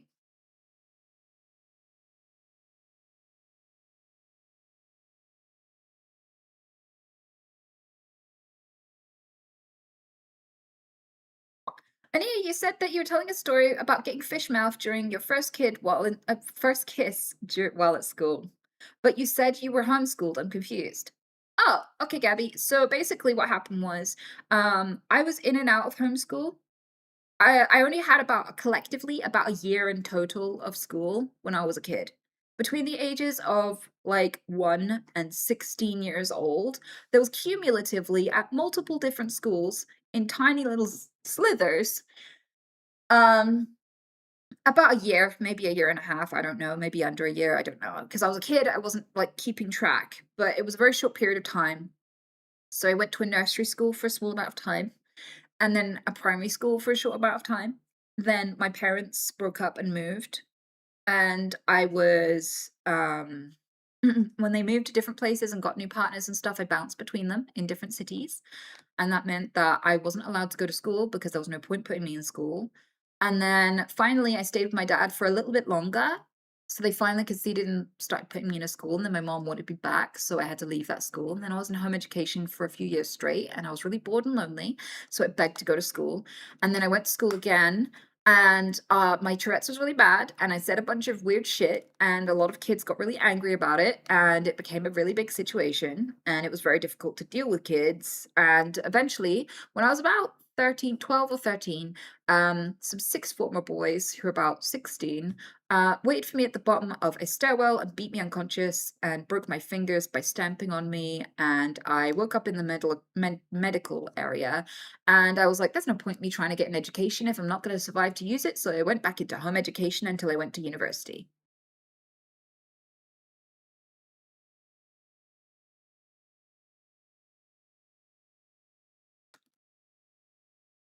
Also, I got expelled from 1 or 2 places because of the Tourette's, which wasn't diagnosed, so I couldn't explain myself. Turns out you're not going to be very popular if you keep shouting bitch at everyone and threatening to snip people.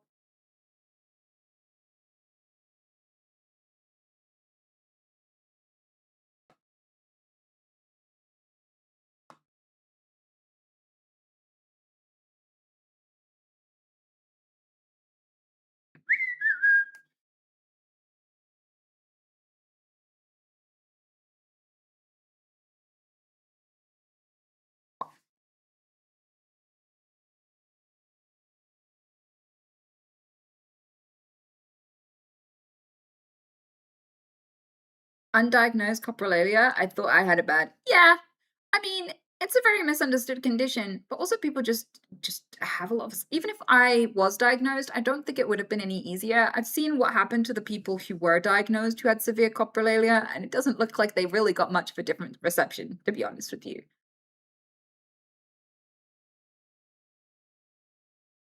It's weird. When I had no explanation for what was happening, people took it at face value and were like, she's just crazy. She's just nuts. She just takes drugs or something. I don't know. Right? And everyone just took it at face value, was like, yeah, she meant that. But like when people are diagnosed with Tourette's at school, people film them and go, hey, they didn't tick for like 5 minutes straight at recess. They're just faking it all for attention. They're just copying some influencer with Tourette syndrome. They're just lying. And so, like, loads of people who are diagnosed get accused of lying. But if you just walk around undiagnosed and unmedicated and shit, people are like, yeah, you're definitely just crazy. I'm going to totally believe. Because at age 11, I was like, I take drugs. And people are like, oh my God, she takes drugs. And people come up to me and go, I've heard that you take loads of drugs and you're a drug addict. And I'd be like, yeah, I take drugs as a tick. And I'd be like, fuck. Because really, I'll be like, internally, I'm like, no, I don't take drugs. And they'd be like, oh, I know it. And they'd be so excited about that. And they'd be like, she's a druggie. She's crazy. And people would just literally believe anything you said, no matter how fucking wild.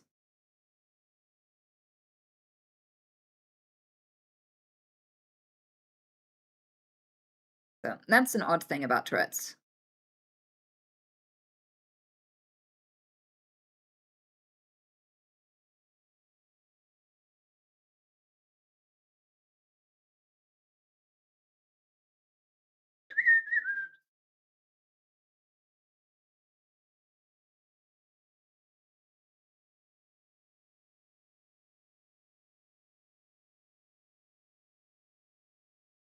Did no one going to school have any idea that you had Tourette's, or was it way less known back in the day? When I was in primary and second school, it was quite well known.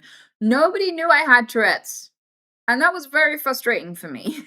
Like, it created a lot of fucking issues. I'm 36. My childhood was during a time where there was a lot less awareness. But as well, even now, a lot of people don't really understand Tourette syndrome. Like, I was in a car with someone recently. I was like, yeah, some people are really dumb. They think I'm possessed. And, like, the person just looked at me straight away and went, yeah, I think you're possessed too. That wouldn't make sense. And, like, literally so recently, like, within the last year, I think that happened. So, you know, people, you'd think, but, like, there is loads of awareness in pockets. It's not universal or global, unfortunately.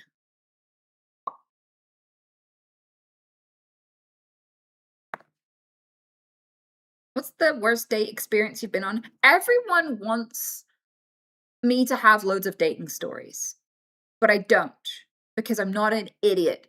I'm not gonna spring Tourette's on people after, I don't know, talking to them on a dating app without mentioning it or some shit. People expect me to have all of these stories where it's like, I went on this date with this guy and he thought my profile picture was really pretty, so he asked me on a date and I went on a date with him and then I splashed him with hot coffee in the eyes and then kicked him in the balls and threatened to spit on his mother, and then he dated me for a second date anyway and he still didn't know I had Tourette's, so he just thought I was crazy, and we still really got on, and he let me smack him in the face a couple of times before he finally said he'd had enough, and then he got really angry and stormed out and told everyone I was a bitch or something. I don't know what people expect me to say, but no, like, I've never dated anyone I haven't known for, like, I have to have known you for like a year, 2 years, 3 years, sometimes longer, before I'll ever consider whether or not I'm attracted to you. So in these situations, like, I've only ever dated people I've been in long-term friendships with who are already so used to my Tourette's and still attracted to me. That's the only way relationships have ever happened for me. I've never just been like, surprise, willy wop, at, like, random guys in a coffee shop. And I feel like everyone's like, oh, I bet you have great dating stories. No, my dating stories are usually quite wholesome. Because I make the first move. And I only make the first move on people I've been friends with and have a connection with and can tell that they're attracted to me. So I've never been turned down. I've never been turned down on the basis of my Tourette's. And I've had plenty of weird, obscure Tourette's moments in my life where I'm like, holy fuck, this is such a weird situation to be in. And none of them have been with relationships because I'm not an idiot.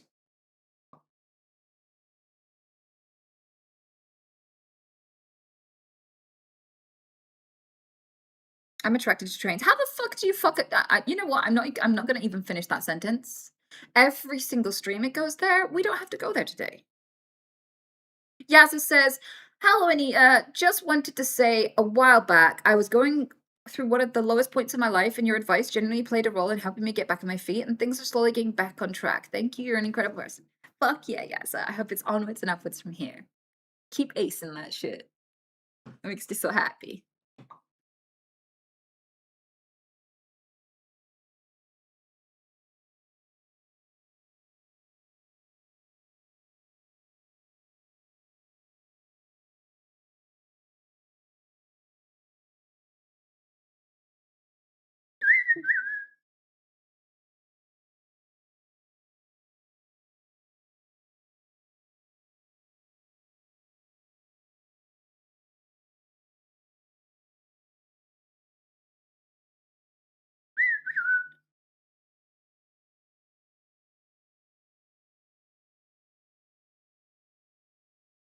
You look like you used to gnaw at ankles. Nah, it's not my thing.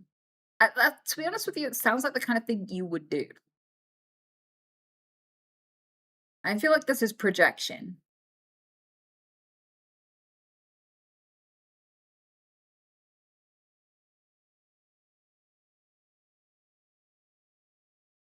How do you approach a girl streamer if the boy is attracted to her? FYI, it's a different girl. She's Ukrainian, lives in Germany. Can you help? What would you want to suggest?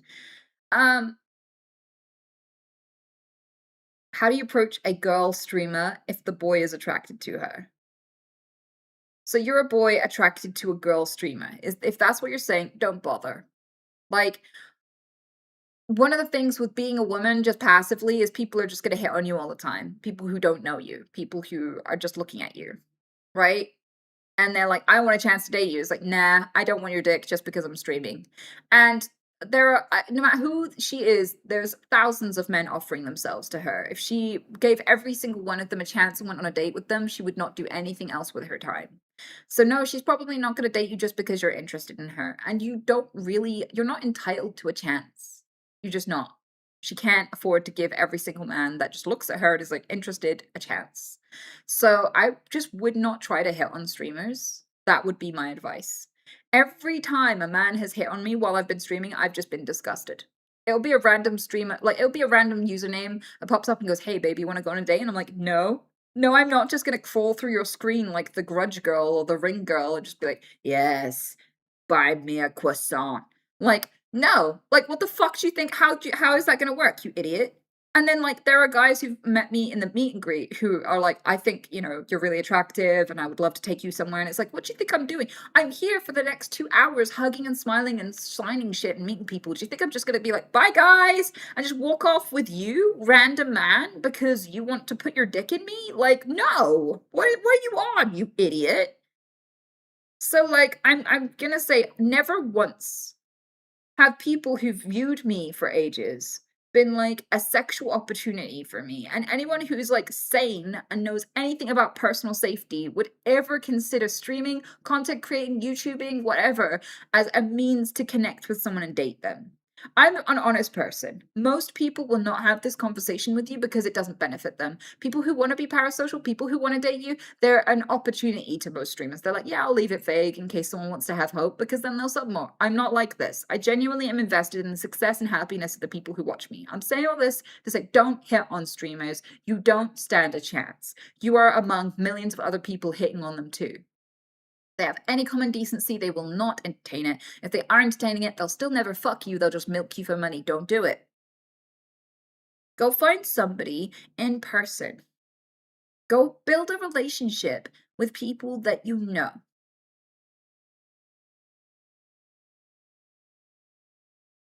We'll have to try though. I kind of feel like it is a waste of time, but it's also a humiliating waste of time.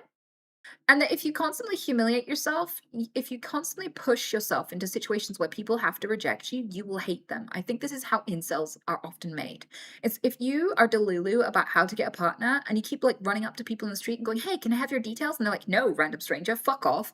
You'll hate women eventually. I think that if you keep delulu being in situations like everyone says, there's no harm in shooting your shot. There absolutely is. Not everywhere is a fucking firing range. If you walked into a gun, like a firing range is an acceptable place to shoot your shot, right? But if you bring a gun into a school, you're going to get taken out. There's a reason that not everything is a firing range. Sometimes it is genuinely harmful to shoot your shot at everything. Not everything wants your shot, your load just spewed everywhere. That's just not how it works. If you want to have success, you have to know the difference between a school and a firing range. You have to know the difference between a time when you might get a yes and a time where you will get an absolute fucking no and you're just making someone feel unsafe. True, TY, for everything that you're saying. I'm glad it was helpful.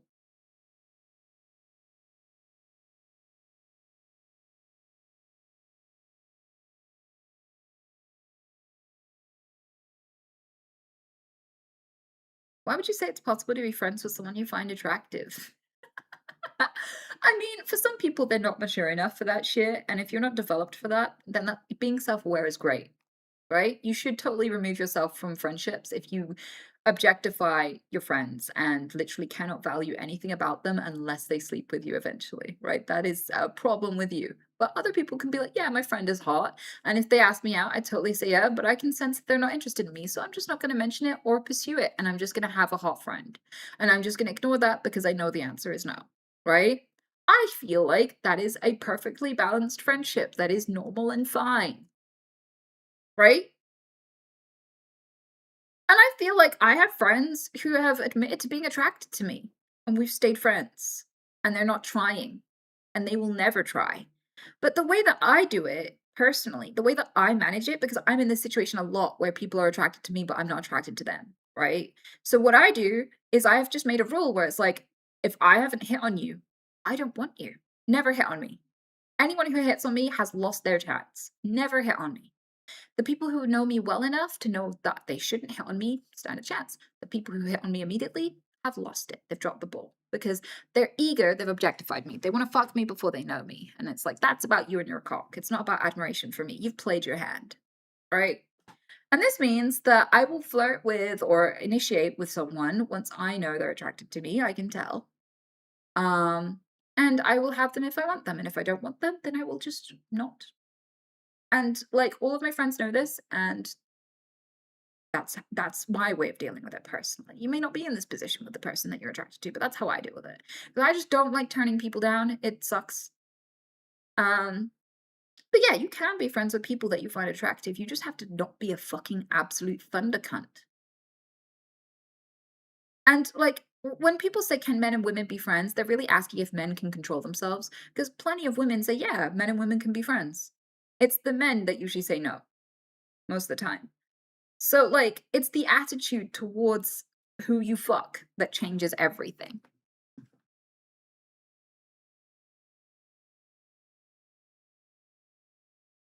I mean, it's the only way to be truthful. Well, the thing is, if you have to be truthful, there's being truthful for good and there's being truthful out of selfishness. And I think there's just being honest alone is not as moral as your motivations. People get this mixed up all of the time. They're like, at least they were honest. It's like, you could be a diabolical person, honestly. If somebody is honest about the fact that they murder people and eat their flesh and stuff, then that doesn't make them a good person just because they're willing to admit it, right? Your intentions are actually a huge part of the morality of your voice and what you say. And so, like, if you back someone into a corner and you admit your feelings and you confess your feelings, you're confessing them for you, not for them.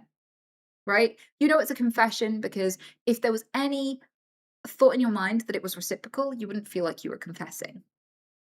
Right? Confessions are when you say something bad.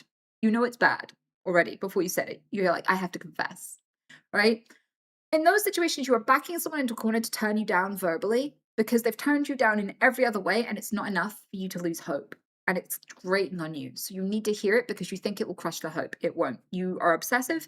You are not able to have friends that you're attracted to. This is a problem with you. You're not mature enough for this friendship because they're attractive and you're not mature enough to be a friend to attractive people without trying to get them to be with you, right? Without constantly reaching for more, for being greedy, right?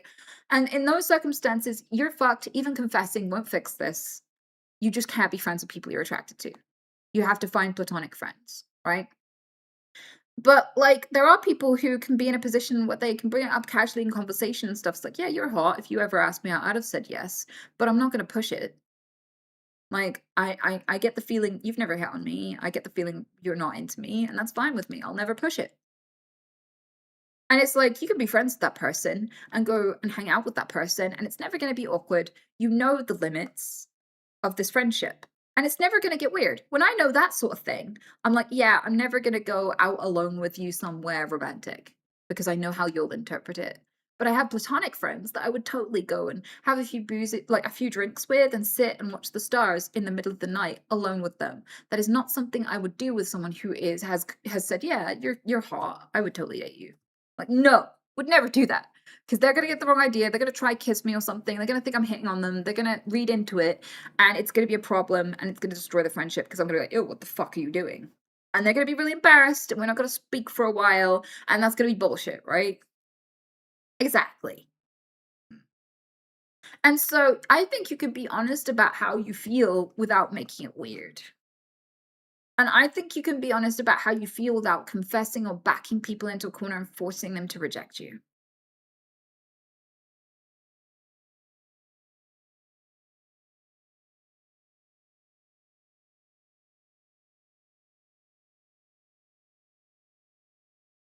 I know a girl that was so hot and cold, it was weird, like, she would she would tell me she would date me, but then go cold to my advances. I can't give you any insight there, I'm afraid. I mean, some people are attractive and nice, but their advances are cringe and horrible. Like, maybe you just need to work on the way that you gel with her and what she's receptive to.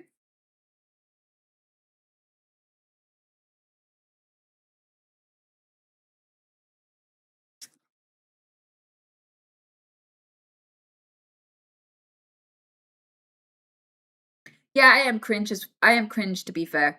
But maybe that's just what you need to fix. Maybe you need to learn how to not be cringe. Like, some people have a self-image where they see themselves as a bit of an awkward penguin or a bit of a SpongeBob character in their head, and so when they're interacting, they kind of resort to that self-image, and they just kind of act cartoonish and weird at the stupidest of times, and it's very vaginally drying. And so, like, she might, like, be like, "Ooh," and then you might be like, "Ah!" And then like, "Oh, never mind. I take all of that back. I take back that ooh. I'm gonna go over here now."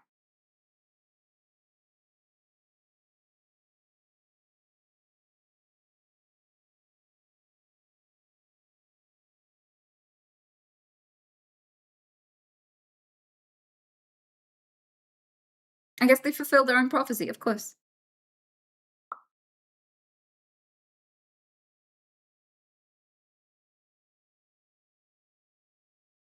Is it okay not knowing your passion in terms of what you want to do in life and do something practical instead? I feel like I fear a lot of the follow your passion advice and not sure if it's a real thing or or overblown. Okay, you don't have to find a life's passion to be passionate about life. You don't need to have like a thing that you love doing for the rest of your life that you could stick to forever and ever, and it was just what you were meant to be. You don't have to find that. You don't have to find that at all. You could be passionate about a bunch of stuff for like 5 minutes if you want, and then completely drop it. A lot of people do. My mom is a really fantastic example of this because my mom led a really full life, even though she only lived to like 54, right? And what she did was she was a hippie and she used to paint stuff. She used to be a graffiti artist in her younger days. And her first jobs, I remember going to all of the carnivals with the travelers, and she would paint these massive big murals and pictures for the carnival rides of all the Disney princesses and all the characters and like all of these beautiful big pictures of people to stick around the fairground rides. And she was fantastic at it, right? And so she would paint those pictures for them, and that was one of her first jobs. And like she went from being an artist and she went and did art at university. Well, she did art at college. And then all of a sudden, after doing art for so long, and she was really fantastic at it, she made these big, beautiful paintings. People were willing to pay her for them. She could have totally been anything she wanted artistically. She could have been a tattoo designer or a tattoo artist.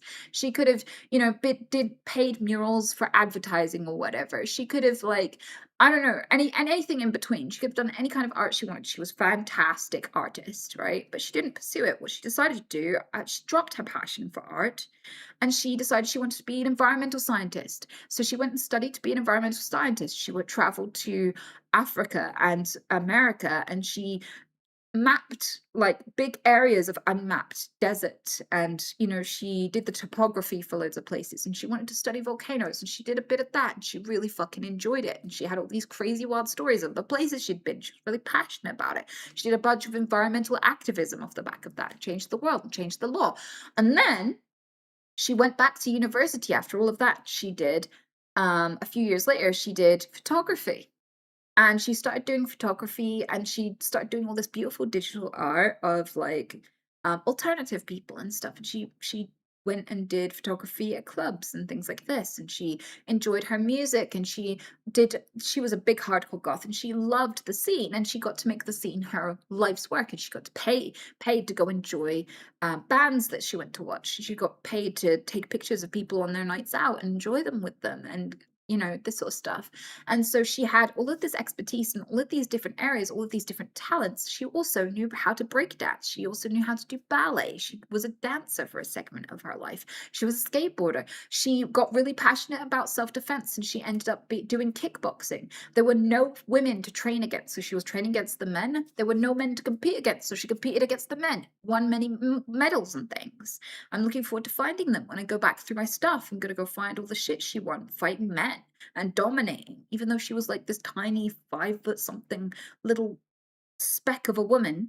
She was beating the shit out of those guys. And so she found loads of passions. And at no point was she a failure just because she didn't stick at any of them. And she wasn't a failure at any of the things she didn't monetize either. She became a kickboxer. Did she make that into money? No, she didn't.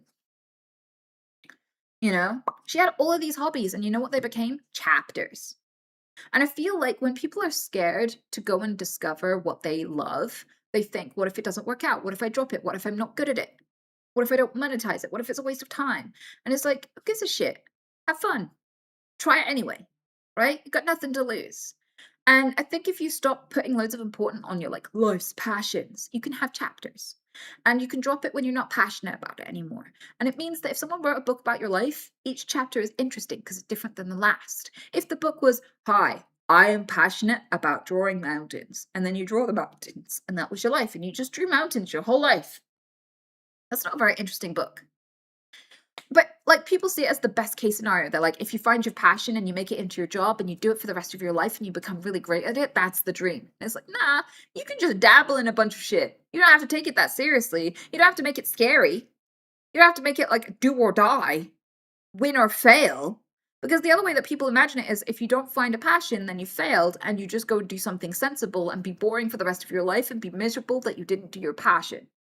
And when you're paying like that, there's a huge amount of passion, like pressure to pick the right thing. But people find their passions by failing. People find their passions by just going, I'll give that a go. My friend doesn't want to go to yoga alone, so I'm going to go to yoga with them and give it a try. And maybe it'll be awesome. Maybe it'll be really shit. But you tried it, right? The way that people find their passions is they try 1,000 things just to enjoy one. Okay? Because in order to find out what you fucking love doing, you have to find like at least 10 times as many things you don't love doing so much. You have to try a bunch of shit. The chances of you finding the thing you absolutely love doing on the first go are infinitesimally really small. So like when you paint it as like, should I be sensible and do something basic that will get me money, or should I follow my passions? I'm like, those aren't really actually the options. When you paint it that way, you're going to screw yourself over because you're either going to follow something that was like trivial and not financially secure, and then you're going to be poor your whole life and wish you were sensible, or you're going to be sensible your whole life and then you're going to look back at it when you're an old person and go, I did fuck all with my life. I just sold it to a manager who didn't give a shit about me and I was bored the whole time for money I can't take with me when I die, right? And so the medium is try a bunch of shit. And if you haven't found something to monetize yet, do the sensible job and have fun on your days off. Just pick a job that has clear start and end. So you know when you're off the job, you can just go have fun. And if you find you can try a bunch of stuff, and if you really like something, maybe you can really invest a lot more time and energy into it. And then if there's a way to make that your job, go for it. If not, you still had fun. And then you get the best of both worlds because you get an interesting life with chapters and passions that takes you places. But you also have the financial security. You don't really have to compromise if you want both. Both is an option. I only followed my passion and monetized it because I'm really bad at self-control. So I can't make myself do stuff that I'm bored, where I'm bored and I can't be asked because I don't have any dopamine regulation. And people who have dopamine regulation, they have a store of dopamine they can take from when it's not being generated. I don't. So in order to stay focused on a task, you need dopamine, right? But people can stay focused at a boring task, like they can push themselves through cleaning the dishes or doing study work or whatever, because they have like a dopamine store that they can withdraw from to push them through that entire segment. I do not. Either I'm interested in it happened or I'm not interested in it didn't happen, no matter how important it is. It's very scary when it comes to taxes. Taxes are so boring. So with me, I followed my passions because of a deficit. I had to make it work because of a deficit. I would lose any job I'd applied for. So I had to make my own job that I could stick to. If that doesn't apply to you, then you can create financial security while you do what you care about, and that's probably safer. Why are you imagining that you have to pick between the two?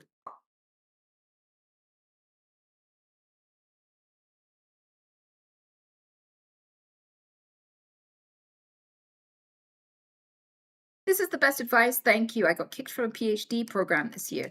I was getting tired with academia anyway. I want to have a new experience in life, a new passion, a new chapter. Fuck yeah. Then go and experience stuff. Go try stuff. Go fail at a few things. Go be bored at a few things. These two are kind of combined. Anita, adding on to someone else's question, I was curious about how much validity you think there is in the concept that hard work and passion will get you where you want, and when things don't work out, if there's ever an appropriate time to give up. As much as I'm trying to pursue my dream job, I sometimes feel skeptical that it only applies to people who are already quite privileged. I'm starting to wonder if my passion and hard work don't actually always get you where you want. That's a really good question. So with the privilege thing, I totally get why it looks that way because privileged people are more likely to end up in positions where they can just follow their passion. It's really easy to become a famous actor if your parents are famous actors. You know, if your parents are rich and can get you into the fancy schools and get you a load of prestige, you've got 1,000 legs up compared to the person starting at zero who had poor parents or no parents, right? I'm someone who was in and out of homelessness. My mom was on benefits my whole life. My dad was pretty absent, and this meant that I had no family, no support. I was completely alone, not neurotypical, could not get stick in even in just formal education, free education, because I kept getting kicked out because of my Tourette's. I have a bunch of health problems and disadvantages. I choke on every meal I eat. Every meal is a gamble with death. Like I am constantly in pain. I'm tired, and I vomit about 5 or 6 times a day. I'm a very sick little human being who started with nothing. When I first started streaming, I was in debt. I would have had to work very hard for many years just to have zero money in the bank. um, what I was doing was I made my own business. What I did was I followed my passions into a dead end and MacGyvered all the skills I got along the way into something I could make work. So for me, what happened was I was agoraphobic, no education, went into university with just some drawings. I was like, hey, can I join this art school? I can draw. And they're like, yeah, normally we'd take people in only if they had GCSEs and stuff, but we'll accept you because you can draw. So I got in on a portfolio of drawings alone. That was all I had to my name. Got in there. They let me take my A levels alongside the course. They said, if you pass your A levels, you could stay. If you fail your A levels, you have to drop because you kind of needed A levels to be allowed in here. I was like, cool, I can do that. I did that. I got an animation degree. I initially went into games design. The games design was terrible because the people. I was good at the games design, could not handle the gamer nerds because they were weird and misogynistic and creepy. So I did animation, learned all the same skills. It was mostly dudes, just not creepy weird dudes that like have waifu pillows and try to sexually assault you. So like the sane animating boys were fine, and I could do my degree. I got okay, and that is a games degree, a photography degree, a stop motion degree, a digital like 3D modeling degree, a marketing degree, a filmmaking degree. It's a lot of degrees haphazardly crammed into one tiny degree. It's a lot of talents that you learn all in once, including art, right? So I came away with all these skills, but I did not have a lot of stability in my life. There was a lot of things that went horribly wrong. And so I ended up having to move around and start at ground zero with nothing. And I didn't feel like I could really get into an animation studio at that point. But I also kind of learned that even though I love animation, animation is an act of masochism. It takes a lot of time. It's very grueling. It's very underpaid for all the work you put in. Nobody really knows you or remembers you. They remember the animation. And I was like, that is a lot of work to get barely anything out of it. What else could I do? And I was having difficulty getting employed because I don't understand time, can't be on time for anything, have a bunch of health conditions, was looking after my mom who needed a lot of care. And so I just really didn't have a lot of time for anything. I was like, fuck, what do I do? So I started an online store. I started collecting sea glass as a hobby just for fun, just to get me out of the house and walking around for exercise. Collected sea glass as a hobby, really liked it, started selling it. I used the photography from my animation degree and the set design from my animation degree to stage really beautiful standout photos that really were very attractive. I taught myself as I went along how to start a business, what you do legally, the taxes, all that stuff as I went along. And I built a business that supported me and paid my rent, and I really fucking enjoyed it. Then I started volunteering and doing animal work. And during that time, it was really traumatizing because people do horrific shit to animals, like burn them alive and shit. So I saw a lot of horrible things. And I took to drinking at night and playing computer games to try and have fun and forget. And there I learned about streaming because I bumped into a streamer and I started making a channel as a hobby, just for fun. And people piled in and they were paying me so much money to stream that I would have had to pay to go to work because I could have earned like 50 quid to go to work today, or I could earn like 400 quid to stream today. Like, and so I was like, if I go to my day job that I created by myself today, I will lose money. So I ended up staying and playing computer games at home. And then I transitioned slowly. I was like, these people could forget me in a day. Like, they could get bored of me shouting cock every now and again. I thought, they're only here for the Tourette's, they'll forget me in a day. So I can't lose my job, right? Because they'll drop me and I'll be back to what I do. But they never dropped me. So about after 2 years of trying to balance my job, looking after my mom, and streaming, I dropped the job and I packed away all of my stock, closed it all down, moved it into my home, and my shop is just a few boxes upstairs now.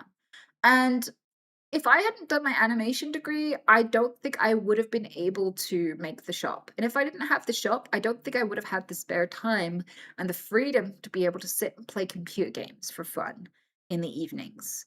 I don't think I could have actually set myself up to discover streaming at all. So, in a roundabout way, the thing that I thought was my passion initially led me to my true passion later. And so I think if you're gaining skills now, you don't have to waste them. Even if they don't lead you along the path you expected, a path is a path and it'll still take you somewhere. It's up to you how softly you land.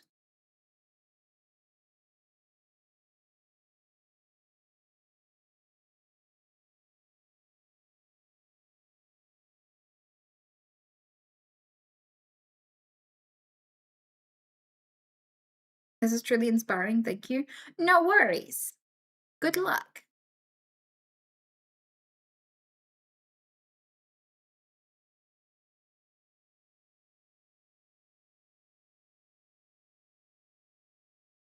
And you're basically saying if you try, you'll end up somewhere. Exactly.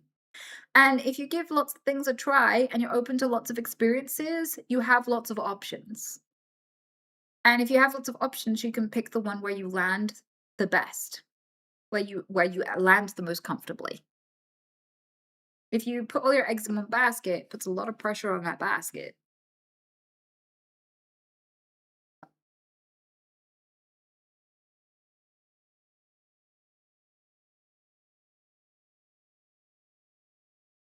Do you have any advice for breaking bad habits? I have a habit where I play a game for a little more, but often forget the time. Thankfully, I try to finish my work first, but it's still not a habit I'd like to keep. I think with that one in particular, you can just have timed breaks. So if you're like, I don't want to spend too much time here, get your phone, set an alarm for an hour and a half. When the alarm goes off, you get off.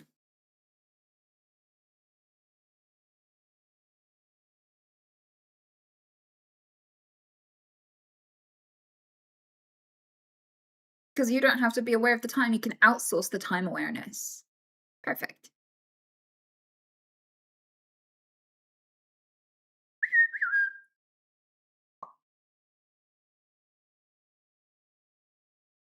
Do you have any advice for being addicted to sex? You're not the only person who's ever been addicted to sex. There is definitely a million and one reasons why you could be as well. Some of them are psychological and some of them are biological. Like, some people are addicted to sex because they have an addiction gene, and they could have been addicted to anything. It just happened to be sex that got them. Could have been gambling or whatever. For other people, hypersexuality can be a reaction to trauma. For some people, it can be a way to manage and subdue feelings because they were never given the tool set to manage their feelings. Like, there are so many different reasons why you might be in the boat that you're in, but no matter what it is, millions of people have experienced it before you have. People have brought out books. There are therapists who specialize in it. There are people who have made YouTube videos about their journey through it. Now is the easiest time to navigate your journey. Someone from the 1500s who was addicted to sex would have had way more consequences and no support or understanding of what the fuck was going on with them. But you have all of the world's knowledge at your fingertips and more resources than ever have existed ever before. You are at such an advantage. There's so many different ways to get where you're headed. So whichever way works best for you, whether it's the self-help books, whether it's a therapist, whether it's YouTube videos, documentaries, whatever, whichever way you get the resources, they're there for you when you're ready. People have gotten out of your situation from a much more difficult setting. So you're on the easy mode for finding ways to help yourself through this. Take advantage of it as much as you can.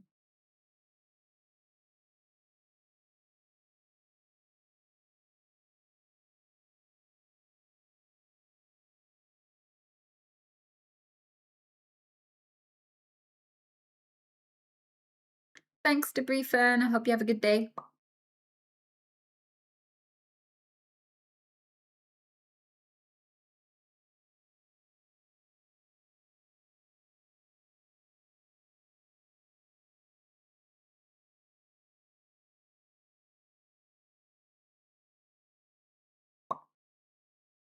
I'm a 22-year-old disabled person who's still not in uni or work, and I feel like I'm failing at life because I had so many other disabled people, often in far worse situations than me, achieve so much more.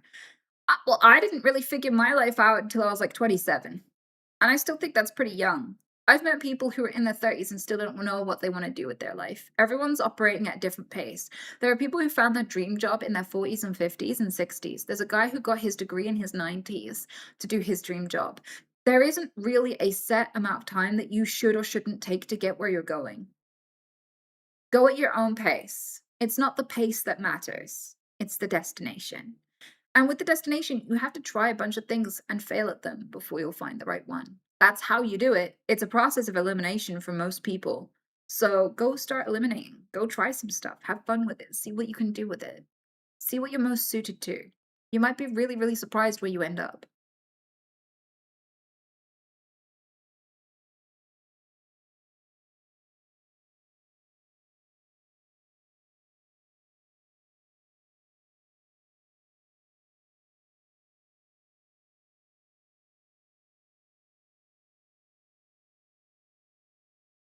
Bitch! Pete is doing things. I think he's eating. So on Throne, people sent. So Throne is like a website where you can buy things and it's sent to the streamer. And I've put a load of bunny toys on there. So he's eating a bunny ball right now, a willow ball that somebody sent. If you bought willow balls for my bunnies, he is thoroughly enjoying them right now, live on cam, behind his bed. I also found dig boxes. I really kind of feel like I probably should build a dig box, but in the meantime, because I don't have much time, I've put some on the throne. So if you want to see them dig, I will happily make videos of it. Because, like, Pete digs all the time. He's ripping and digging all of the time. They have this urge to dig. It's such a core urge of bunnies they genuinely deeply enjoy burrowing.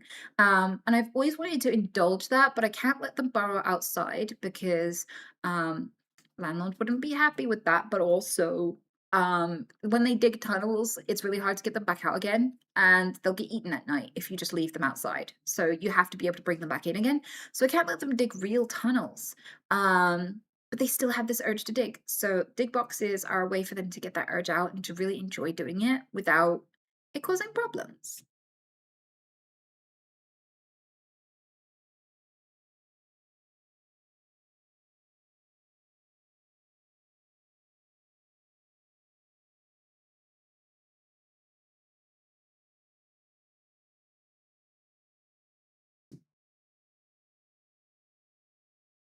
Did Pete ever figure out how to use the carrot toy, by the way? He did. It's my biggest challenge is filming it. Because he knows how now. I just can't whenever I turn the camera in, he stops. Yeah, he's very smart. It's amazing what a few treats will motivate someone to do.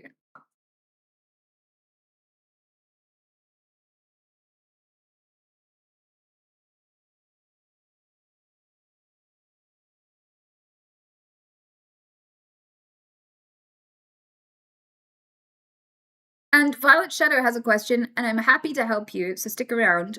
I've been speaking really fast for like quite a while now, so my mouth is getting really, really dry, and I need to go and get myself a cup of tea. I need to wet my whistle a little bit, and then I will be right back. My muscles are so sore. I did a workout recently, and I'm getting my arms back, and they ache so much as well, so I'm feeling heavy. I'll be right back though. I'll leave this like this, so you can watch pee. In fact, while I make myself a cup of tea, shall I see? I'll set up the carrot toy. So someone sent this in. One of you sent this in. Oh my god.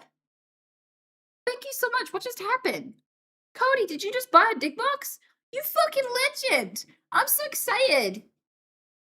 Thank you. Well, I put videos of the buddies enjoying their toys. So if you buy a toy, you'll see a video on my Discord of them enjoying the toy you bought them. So this is the carrot toy. I'm going to set it up real quick. So we can see if he does the carrot toy on the way. I'll put some treats and so I got some of his, I just took it out of his feeder. Hang on. So I'll just put a few crumbs in the carrots, underneath the carrots, so. I won't put too much in because he's always a little bit plump. And I don't want the vet to be mad at me again. Hang on.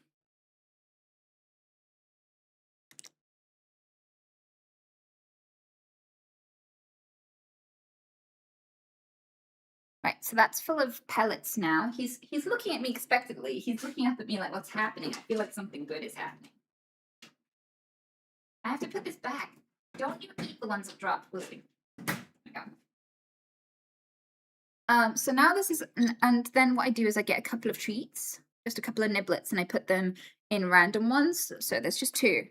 Not all of them have treats because then he'd be chungus. Then he'd have to roll his way places. And what I'll do is I'll put this there, right? And if I'm lucky, so he found the few pieces that I dropped. He's eating them from his feeder right now. But hopefully, while I'm away making my cup of tea, you'll get to see him pull his carrots.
Did you get carrots? Did you do it? He did. Good. Looks like you only got one. So he'll definitely do more. Maybe if I sit with it in view. I don't know, that might be tricky. Don't sit under me right now. I'm repositioning. Like that. Then you can see it.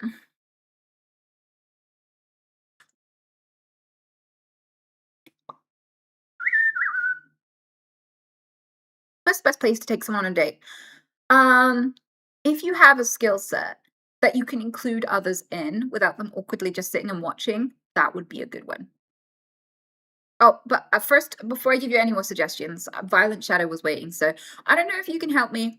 I have just needed to talk to someone. So I met someone with playing World of Warcraft like 20 years ago, and he became my best friend, and he passed away yesterday. Oh, and last week he overdosed by accident. That's what the police say.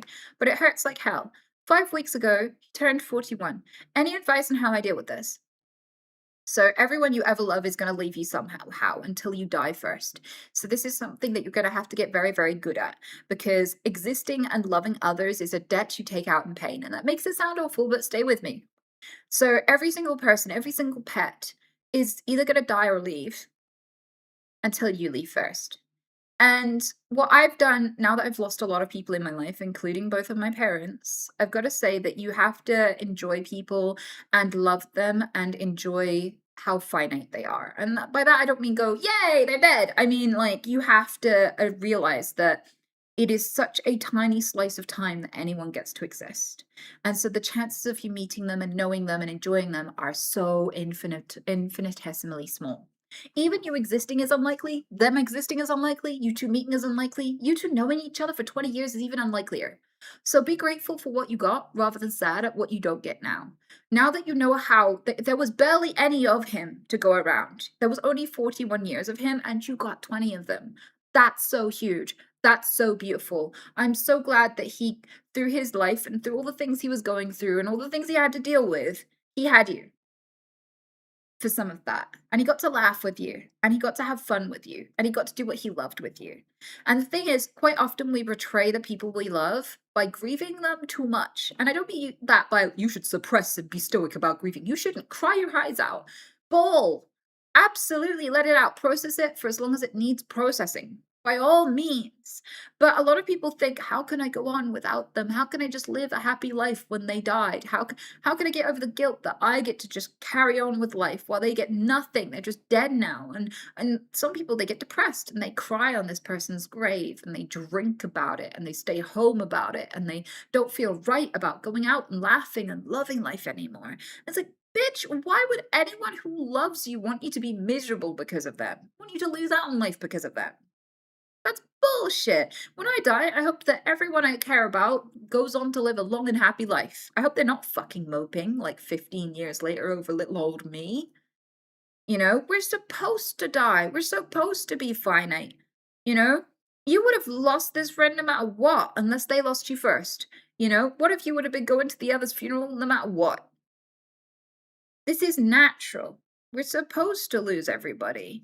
But, like, what you get to choose, you don't get to choose whether you lose people. You get to choose how much you love them and how much they contribute to your existence. Anyone who loves you would want to contribute to your existence. So learn to be overjoyed that you got them, but not sad that they're gone. In that it's like cake. I keep bringing up the cake example. I love the cake. I enjoy eating the cake. I don't cry when the cake is gone. I knew the cake would be over. Like, that's not the point. The point was all the bits that led up to that. And for me, like, I keep animals, lots of animals. I've rescued hundreds upon hundreds of animals, and they die. They die a lot sooner than humans do. So if you keep them for the rest of their life, you're only still gonna be able to love them for a short time. And I look at them and I'm like, fuck, it's gonna suck when you die. Fuck, it's gonna suck to miss you. Oh my god. And I'm like, but it's worth it. It's so fucking worth it every time. And I'd do it again. There's a reason they say better to have loved and lost than never loved at all. I'm sure you would have preferred to have had 20 years with this person and then lost him than to have never met him at all. And so, yeah, I welcome the pain of losing others. I know it's gonna sting. I know I'm gonna cry. I know I'm gonna miss them. I know I'm gonna think about them for the rest of my life. Good. It's worth paying that debt to have them in my life. I chose that pain. I knew it was coming and I'd do it all again. There's a movie where a woman, part of what her work ends up meaning that she ends up getting time travel. She learns a language from a species where they don't have time. And the thing with language is it reshapes your mind and how you see things. And so different languages make you think differently. And their language made her no longer think in chronological time. And she had a daughter through her work and developing and deciphering this language so she could speak to her alien species. And during that time, she lost her daughter. She fell in love. Her daughter got sick. Her daughter had an incurable disease. Her daughter died. And that ruined her relationship and she broke up with her husband. And it turns out that because in the future she learned how to speak, to see all time at once, she made the choice to love this man. She made the choice to make that child, knowing where it would lead, because she loved them that much. You'd think being given the gift of essentially time travel and vision through all time, she might choose a different relationship, or she might choose to have a kid a little later, a little sooner, just a different kid, a kid that could have lived. No, she loved them so much. She knew how painful it would be, and she did it all exactly that way, regardless of the fact that she had a choice. And that's love.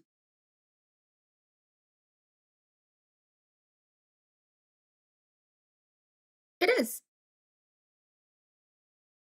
And so, yeah, dealing with loss is always hard. There's no right or wrong way to do it.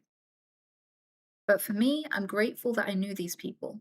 I'm not sad that they're gone.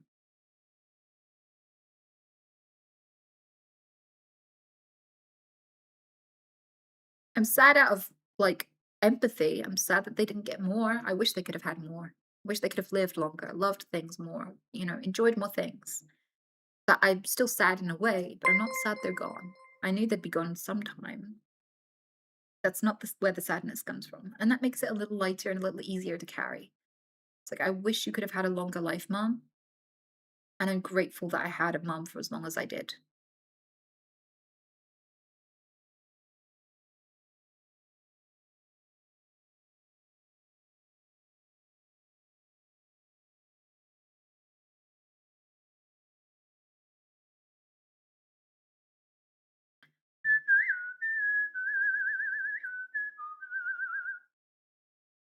Fisher Kid, thank you so much for the super chats. Oh, so many of them too. Thank you so much.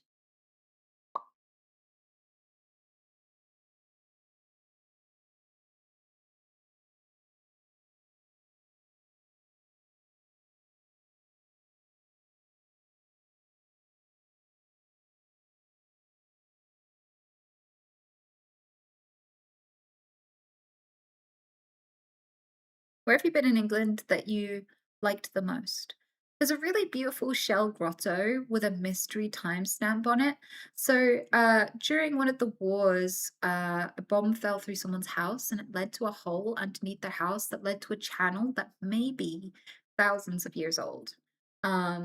It's currently under renovation, but it's a massive shell complex with shells pressed, thousands, millions of shells pressed into it, into these beautiful pictures. And it's really, really interesting down there. And I think that's really beautiful. It's in Margate.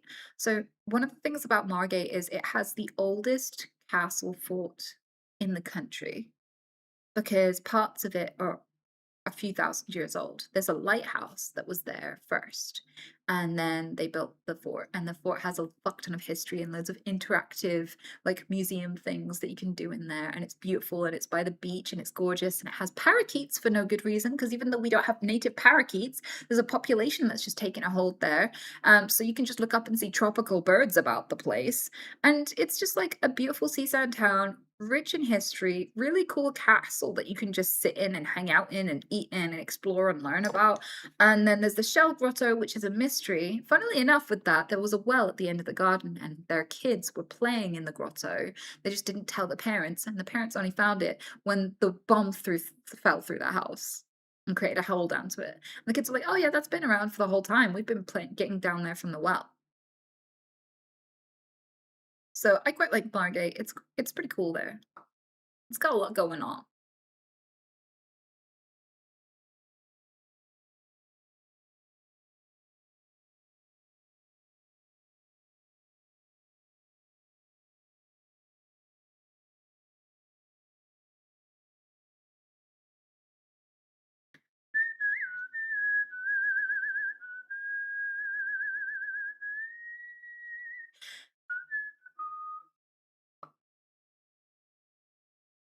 But yeah, first date places. Go somewhere where you are familiar with, that you know is awesome, with no surprises. Because it's easier to gel with someone, be fun, have some fun with someone, get to know someone when you're in your native habitat, I feel. So, like, if you go climbing, take them climbing. If you go exploring caves, go take them to your favorite cave and set up a picnic or whatever. But not if there's bats. Um, and then, because bats are cool, but you may die. And there's like loads of other cool things you can take them to your favorite place to eat. Like, well, you know the food is good. Show them your favorite meal at your favorite takeout place, or show them something that matters to you. Take them to do some volunteering somewhere that you like to volunteer. Like, if you go volunteering at an animal shelter, take them to your animal shelter. Show them around. Show them your favorite animals and why you like them. You know? Do something that shows who you are so they can not just go and eat with you and look at your face. They're trying to gauge whether or not they want a relationship with you. Show them who they'd be loving. Show them who they'd be with. Show them you. I think take them somewhere you like to be.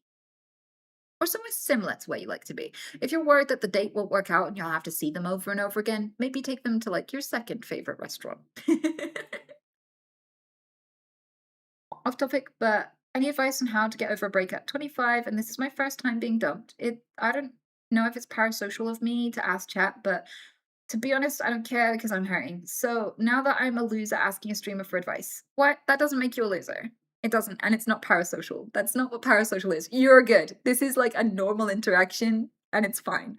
And it's okay to be upset about breakup. You'd be an absolute psycho if you didn't. You're not supposed to just learn how to get over a breakup, right? You're not supposed to just get over it. You're meant to sit with the feeling, take a couple of days off work if you can, eat some ice cream, watch some TV shows, have a cry, delete their numbers so you can't desperately call them and beg. Or if you need their number, just in case, give it to a friend. Be like, hey, can you hold on to this number so I can't text it anymore? But if there's like some sort of emergency, then I can ask you for the number. But if I'm drunk, don't give it to me. And if it's like 3 a.m., don't give it to me. Like, if you need that kind of thing, you can put that in place, right? But like, you're supposed to feel pain when a breakup happens. Even if you were the one who dumped them, you're supposed to feel pain. It's normal. It's natural. It's okay to miss them. Your brain is processing it with the same region it processes physical pain.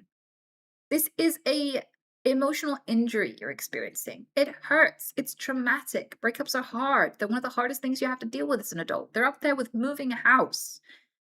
You know? It's really fucking challenging. And it's okay that it hurts. You don't have to avoid this feeling.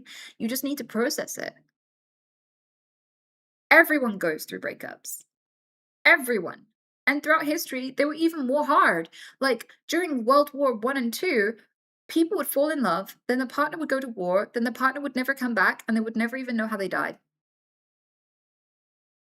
And some people's partners just were based other places, started a whole new family, and forgot about them.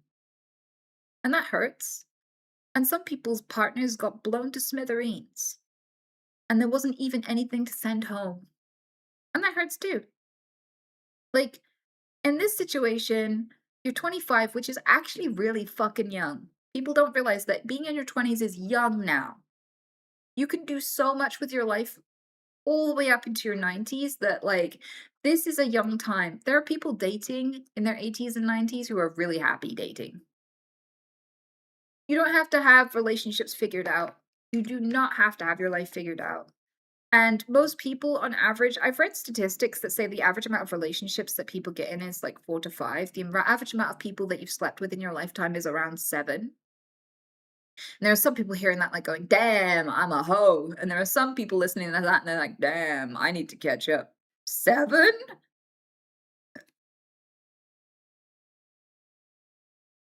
But wherever you are on that scale, this is something that is just an inevitable part of loving people, and it hurts. But people know what you're going through. It's not bizarre. It's perfectly normal to feel broken up about this, to feel hurt.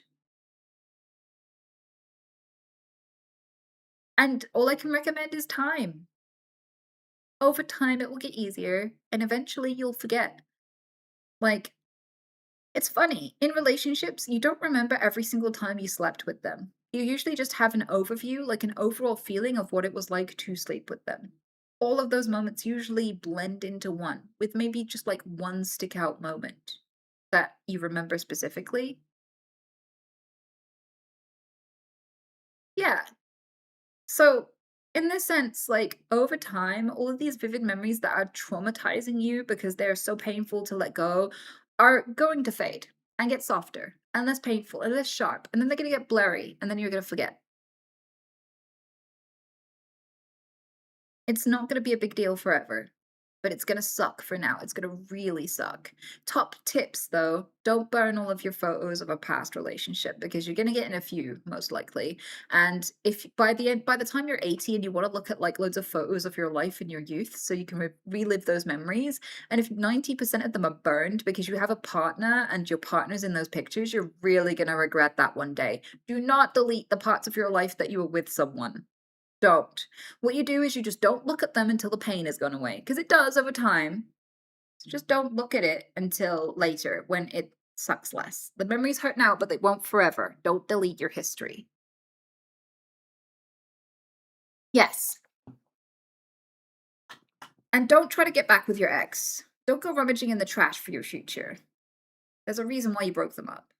And usually what happens is you don't actually get back with your ex, you just delay the breakup and you start healing back together again and tear open the wound over and over instead of a clean cut where you just heal. Never burn anything. Good.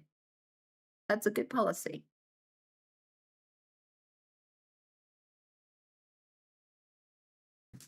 Being bipolar, would you recommend any relationship advice? I have no idea what it's like to be bipolar. I'm so sorry. I don't think I'm qualified to do that. And it'd be really irresponsible for me to do so.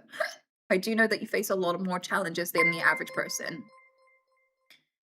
And I wish you luck with it. And there may be resources for people in your position, but I'm not one of them. I think if there are other bipolar people who've given relationship advice, maybe learn from them and get an overview from lots of them and see what common trends they all say together, because that's probably going to be the best and reliable information alongside people ask on Reddit, and Reddit attracts loads of professionals. There'll be people like, hi, therapist here, psychologist here, person who's gone through 8 divorces here, like loads of people from loads of walk of life. Maybe there are some Reddit posts that can help you here, but also therapists. I'm sure there's content made by therapists tailored for people in your position, and I think that would also be a fantastic resource. Are you psychic? No. I do not believe I have magical powers. Sometimes I feel a little bit funny, but I think it's just advanced reasoning. I don't think it's magical powers. Like sometimes a little voice will say, hey, don't do that. Don't go there. Don't make that decision. That's gonna go badly. Um, and like it feels like I already know how it's all gonna go. Sometimes it feels like I already know how things are gonna go, but it has to go this way, which is odd. Like somehow I feel like sometimes I'm looking at everything and I'm like, for some reason, I just feel like even though I don't like this, that it will all work out in the end. It just has to happen this way. And usually when I get that feeling, I'm right. And I don't think that's psychic, but I do realize that like some people when they experience that probably feel psychic when it happens because they don't really understand how they came to those conclusions. And it's scary when it's right and you don't know what logic led you there.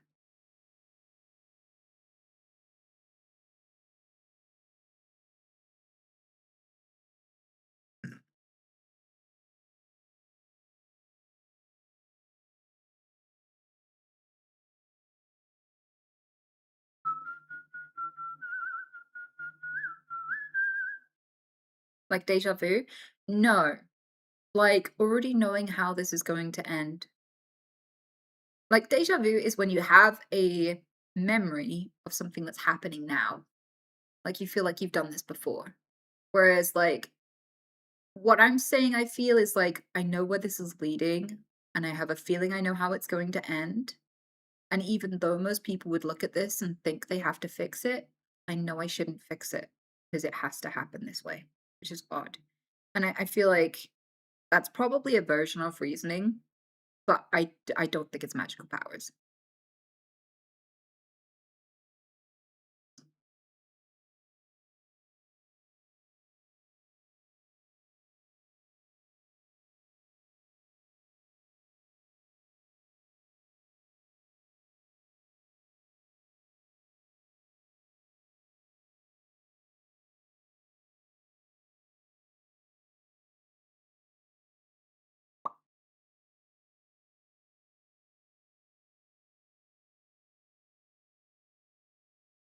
Yeah, like how it feels to like it's going to work out in the end, even if it might seem problematic at first.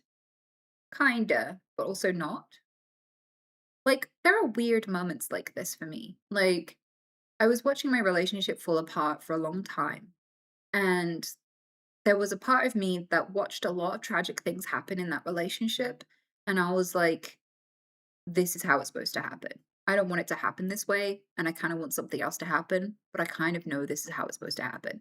And then through that relationship, I discovered the game that got me into streaming that made my life absolutely amazing. So even though I didn't stay with the guy, having met him led me to the most amazing version of myself. So that guy was awful.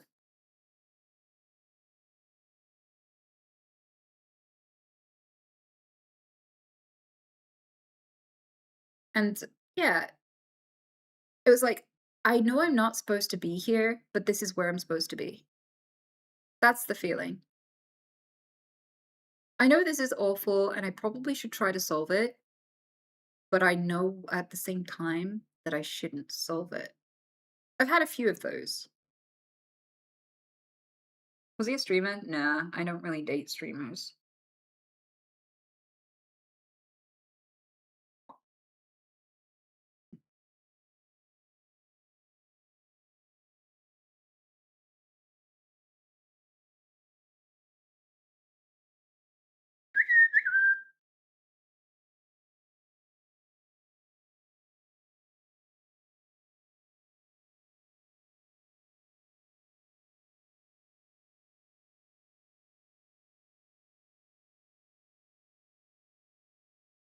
Have you ever dated another content creator?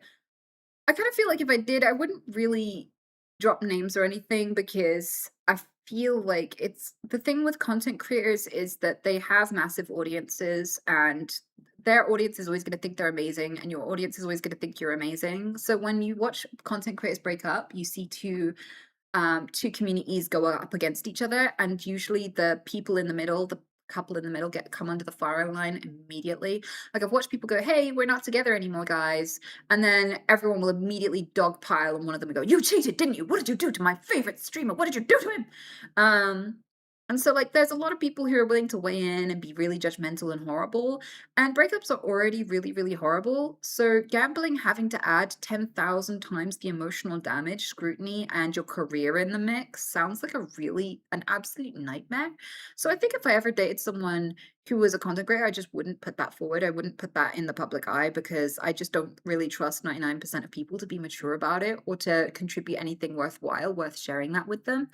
And also, the thing with dating people who aren't content creators is that they don't know what they're letting themselves in for because most content creators end up with parasocial weirdos and stalkers. Like, if you have like 8 million people who are following you and only 1% of them are crazy, that's like, what, 8,000 people you have to worry about who are fucking nuts, baby reindeer style, sleeping on your doorstep and stuff, right?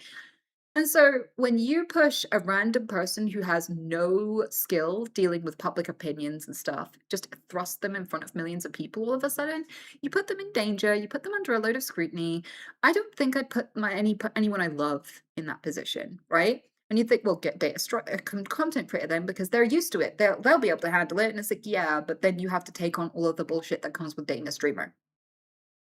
Also, a lot of interesting people are usually very immoral because good people are kind of boring. So you're picking from a pool of people who are more likely to either smack you around, abandon your kids, try to murder you on stream, are secretly covert narcissists or whatever. Like, there are more problems, there are more head cases to pick from if you're picking from streamers than not streamers as well, because nice people aren't interesting to watch.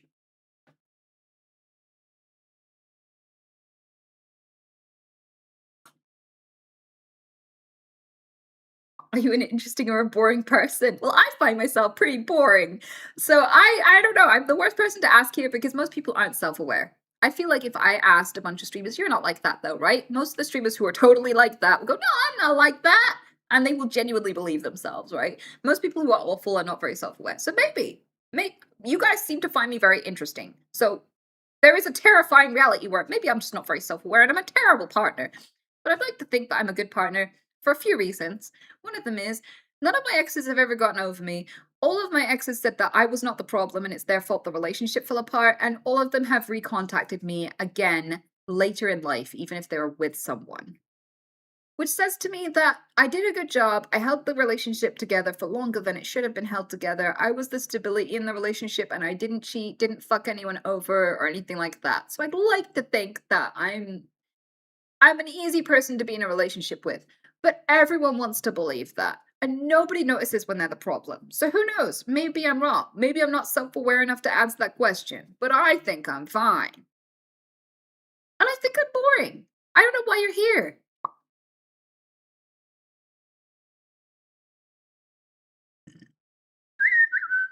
Axis Nova says, "What do you recommend for a really shitty day? Had someone I really like call it off with me, and just got a rejection on my apprenticeship, and I'm feeling pretty worthless right now.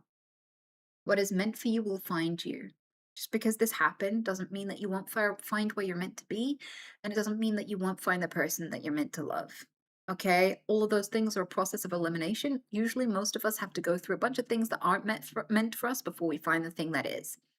And so it's okay to feel sad about today, and it's okay to recognize that and do some fucking self-care. I don't know what that looks like, but you probably shouldn't masturbate about this. That might cause some very dysfunctional fetishes down the line, which may cause more trouble. So maybe other forms of self-soothing, like maybe watch your favorite movie, go for a walk somewhere you like, take a friend bowling, you know, don't have too much alcohol. For today, set a one drink limit to whatever you're going to get up to, because if you're going to hang out with friends to soothe yourself or family, for example, you don't want to be drunk, relationship sad around your friends. You will just be embarrassed later. Tomorrow you will have to deal with the breakup, the loss of the apprenticeship, and the embarrassment. Don't add more things on. No alcohol, no wanking. Do movies about it. Go for a walk about it. Not a walk near anything high up. Okay, suicidal thoughts are impulsive. Most people who throw themselves off bridges weren't considering it yesterday. They just did it impulsively and then regretted it 2 inches before impact. So don't go walking anywhere high up right now. But do go to a cat cafe or somewhere that gives you oxytocin. Somewhere where you can hang out with something cute and fluffy. Maybe your friend has a cute dog. Hey, can I come over and see your dog? What the fuck? Why do you want to see my dog? Because I'm sad and he's fluffy. Okay, come over.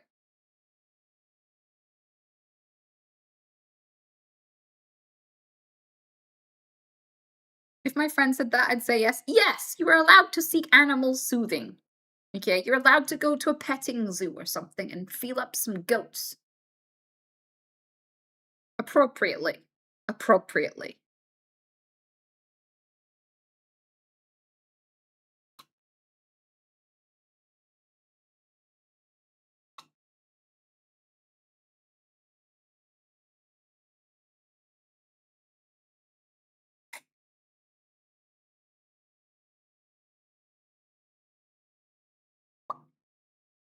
Yeah. Yeah, computer games, something fun. I like to imagine that every shitty day is my birthday, and I go do birthday-esque things. That's what you gotta whip out. Like, I like the butterfly sanctuary, or the otters. I like going to cat cafes. I like eating my favorite meal. I like going to my favorite restaurant. You know, I would if I have a really super shit day, I self-soothe the fuck out of myself.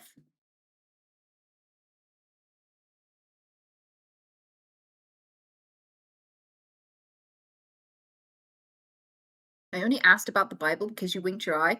I have Tourette's and I wink as a tick. I don't even notice myself doing it. So if I winked at you, I don't mean it. Please don't offer me any kind of sexual acts or any religion. I don't do religion about winking. I don't do religion about most things, to be honest with you.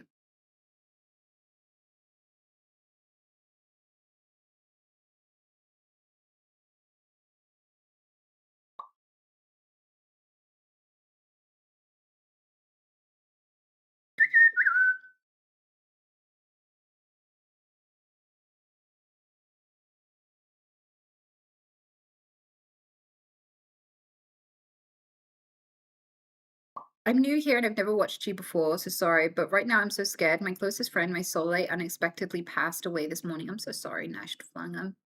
That is so fucking hard. I think like top 10 things I would offer to you as advice right now if you're asking for any. I mean, I all I can say is like that's the only way I know how to support you right now. And I'd say surround yourself with people who love you. Do not think about taking your own life. Anyone who loved you would not want you to die about this. Okay? Nobody dies going, I hope my partner dies too. Like that is not someone's last thoughts in a car crash or, anything like that. They're like, God, my partner better not live without me. Most people in their last moments are hoping that you know that they love you and hoping that you thrive and that you live on and that you have an amazing life. And that's really hard at first. And no one expects you to just jump out and be like, hey, and like whip out a cane and start dancing in the rain or whatever, right? You're allowed to grieve. You're allowed to take care of yourself. Abso-fucking-lutely. When my parents died very suddenly last year, I went and got a therapist. I spoke through all of my feelings. It really helped me. I think now is the best time to go and get a therapist. A lot of people go mad. A lot of people completely destroy their jobs and go homeless and stuff when they lose their love of their life. It can be really super damaging to people. And the more you can do to take care of your brain, that is the biggest investment you can have right now. If you could take some time off, take it. But if you'd rather stay busy, then be busy. For me, being busy was really helpful because I got to grieve in chunks and break it up into small bite-sized pieces. I didn't have to just sit and focus on the fact that my parents died. I got to work on things. I was busy, busy, busy, running around, going here and there. And then there was brief moments where I had to stop and face it and kind of like cry about it and be sad about it. So I dealt with it in increments, which allowed me to process it slower. And it didn't hit me in a wave as hard. But also, there are lots of people who are widowers who have support groups. There are loads of people who, have gone through exactly what you've gone through. Many, many, many, many people. So there are so many ways out there that are known to help you get through this and ease your burden a little bit. So I'd take advantage of that because most of humanity never had this.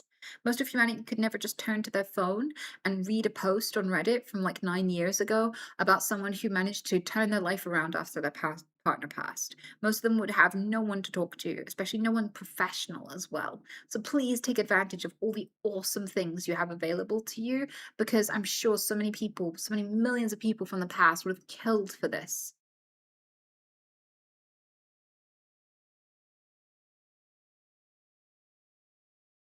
I'm in therapy. I have so many strategies. I also deal with everything somehow after being mentally ill for a lifetime. But I cannot be in this right now. I'm so sorry. I promise you it'll get easier.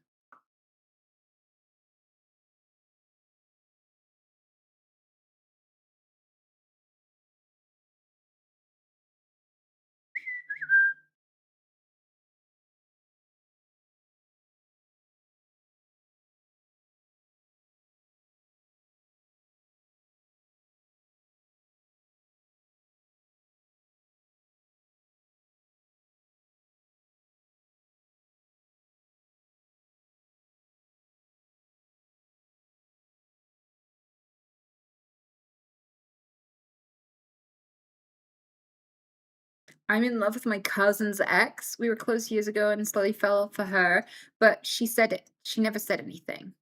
They broke up last year after a toxic relationship in February. She admitted she'd had feelings for me too, and we kissed. She said she needed to be single, which I respected. We've since become close again, texted daily and taking trips. And it's purely platonic. Should I wait and see if there's a future or accept that the friendship and move on? She is also has a child with my cousin.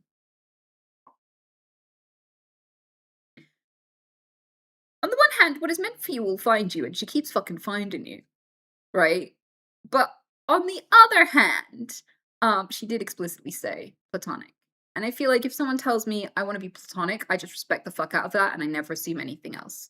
I never go, but what if, or be pushy, or try to convince anyone, or anything like that. So I feel like for me, if I was in that position, I'd be like, I just want you to know there are still some feelings there. I can still be your friend and I can be really mature about it. But seeing as you're the one who said that you want time and you want to be platonic, I'm just going to say that if you ever change your mind, you're going to have to be the one to tell me, because I will never hit on you again, because that I want to respect you and your wishes. And I could be here for you. And I will be here for you as a friend till the day you fucking die. And I will never make it weird again. And I'm never, ever going to talk about my feelings for you again. And, you know, that's just where I'm at. And I just leave it in her court. If you're the one who has feelings and she's the one who's like, no, we're totally platonic, then I would leave it in her court and just be like, you've told me it's platonic and I will believe you despite my feelings for you. If you ever change your mind, you're going to have to hit on me, because I'm too respectful to hit on you ever again.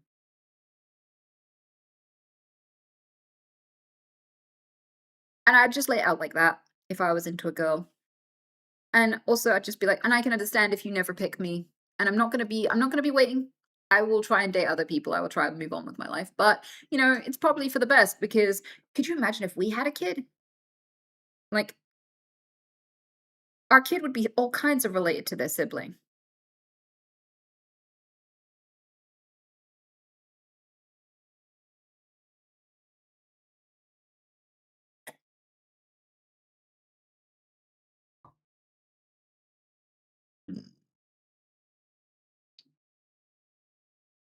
How would you feel raising your cousin's child?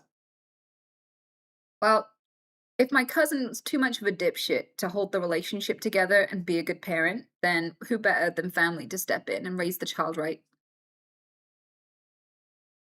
I mean, it just means that, you know, my cousin's kid is family either way. Why wouldn't I want the best for them? Why wouldn't I love them?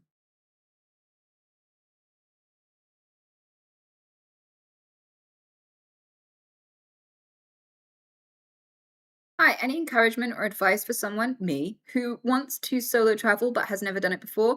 Check how safe somewhere is first. I have had many aspirations of places I want to go. So I wanted to go to the Rat Temple in India, and every single friend of mine who's either been to India or is from India has gone, don't you dare! Don't do it! No! And has given me horror stories, right? I'm like, okay, I won't. I won't. I'm sorry. So go to Australia instead.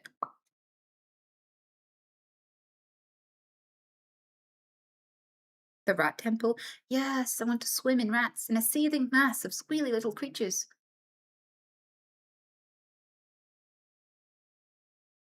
Give them milk.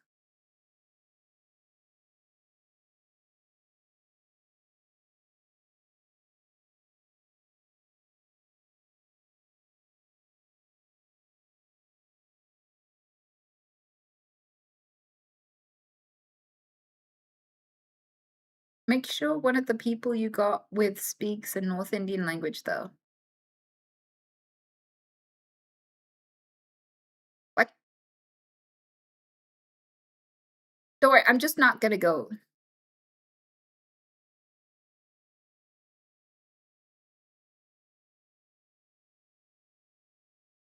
Oh, yeah, I'm just not gonna go. It's not worth the trouble. I will just enjoy the rats vicariously. I will just jealously admire the rats from afar.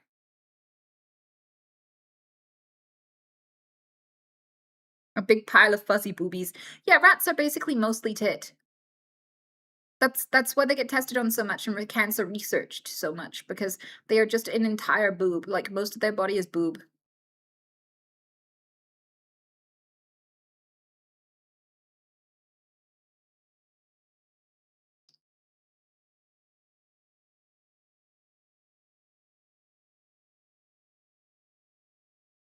Australia, the place with the giant spiders? Yeah, because the giant spiders are less of a threat somehow. The giant spiders are safer.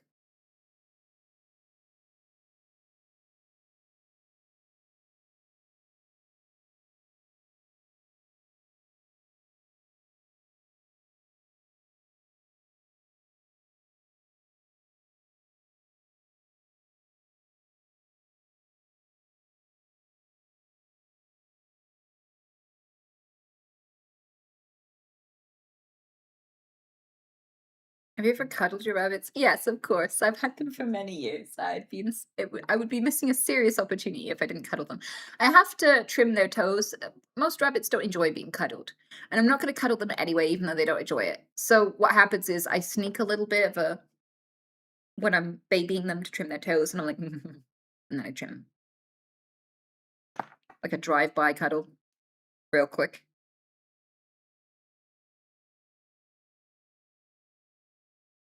Bitch.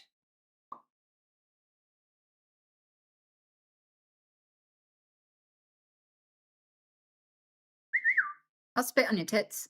I'd rather get eaten by an Australian giant spider than someone in India. I mean, I feel like I'd use it depends, but I mostly agree with you.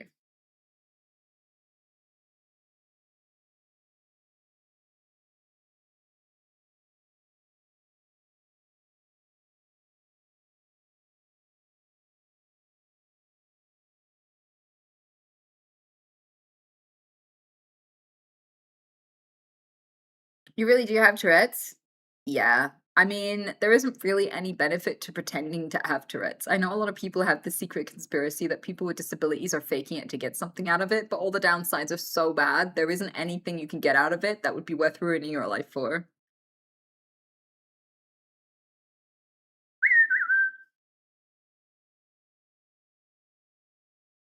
What's the most efficient way to clean up rabbit poops? So you litter train them, and then you just clean out the litter tray every other day. Or if you have multiple bunnies, then you use multiple litter trays and you clean them out more than every other day.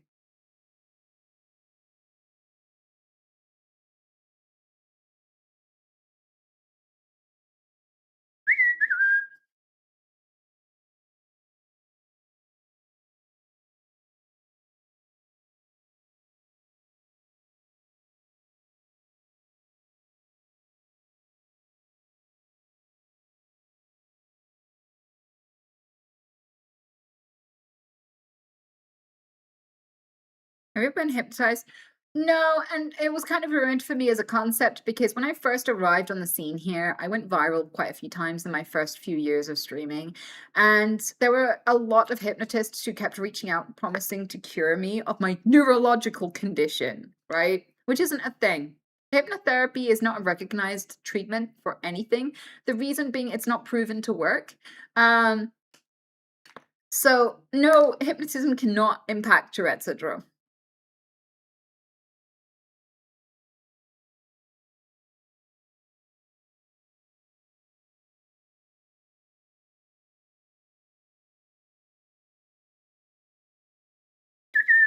Why? Placebo. There are certain things that placebo cannot heal, and if your brain can't communicate with your nervous system properly, placebo isn't really going to do much about that.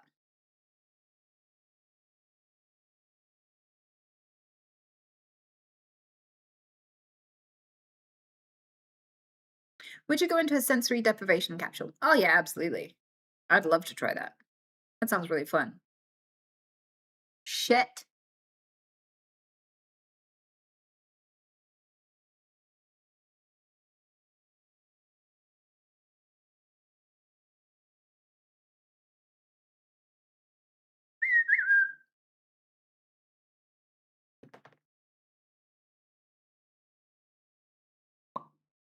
I'm canceling my trip to the hypnochiropractor. A lot of people are telling people not to go and get a chiropractor. I'm also hearing horror stories about getting what the needles in you called?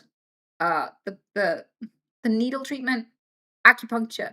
People are saying not to get that either. I can't imagine anything more traumatic than going to a fucking hypnochiropractor. If that exists, that has to be like a demon in the 7th layer of hell. That has to be like some sort of fucking paralysis demon. It has to be. Because what do you mean someone's gonna render you unable to move, fuck with your memories, and then snap your fucking neck? Acupuncture works? Maybe, but I just sat and listened to a lady who went and got acupuncture in the side of her head, and unfortunately, it led to her being so sensitive to sound that she's in physical brain pain from just brushing her teeth because of the sound of it. The sound of a lorry passing outside will make her nauseous and vomit because it's so loud and painful. She cannot leave the house. All she can do is lie in bed. Even rolling over in bed is so loud it physically causes her headaches for days. Like her life is entirely ruined after having gone to the chiropractor, apparently. So that has made not chiropractor, acupuncture. So acupuncture is on the list of things where I'm like, ooh, not sure if I want to risk that now.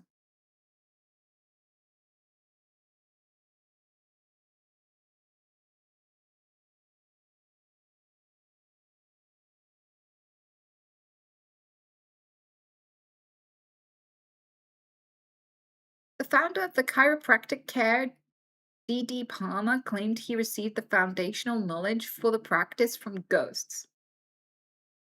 What? Oh my god. Can someone send me a link to this information on Discord? I have to read about that. If that's true, that is fucking crazy. Imagine that being your unfinished business. It's like, I can't leave this mortal realm. There are people out there with a bad posture. How can I leave and go on to the afterlife when people are shrimping?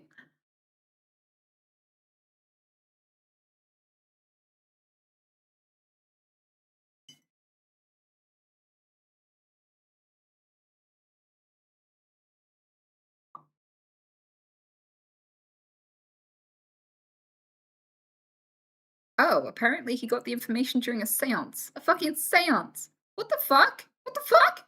What the fuck? Okay, send me the links. I have to read about this later. This is fascinating. I'm sure that there are plenty of people who've gotten good benefits from chiropractors, but chiropractors have kind of ruined a lot of people's lives who have EDS. And also, some people have had their neck clicked. You know that point where they put they position your neck like a right. That's really famous, right? People love watching the videos for that satisfying moment where people get the crunch. Well, apparently there's a lady who was permanently paralyzed because of that. Imagine being the guy who permanently paralyzes a woman.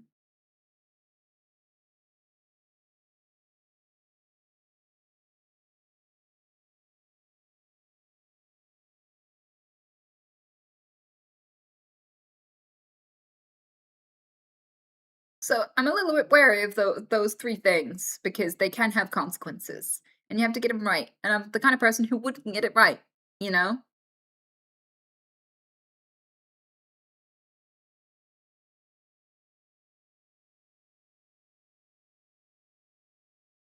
And the thing is, people are like, "Oh yeah, no, this thing works. You just have to go to a real person who does it right, who has the qualifications." So I don't know what a fucking needle qualification looks like. Someone could flash a certificate at me, and I wouldn't know where that university is. I wouldn't know how legit that is. I wouldn't know if, like, I wouldn't. Well, how the fuck would I know?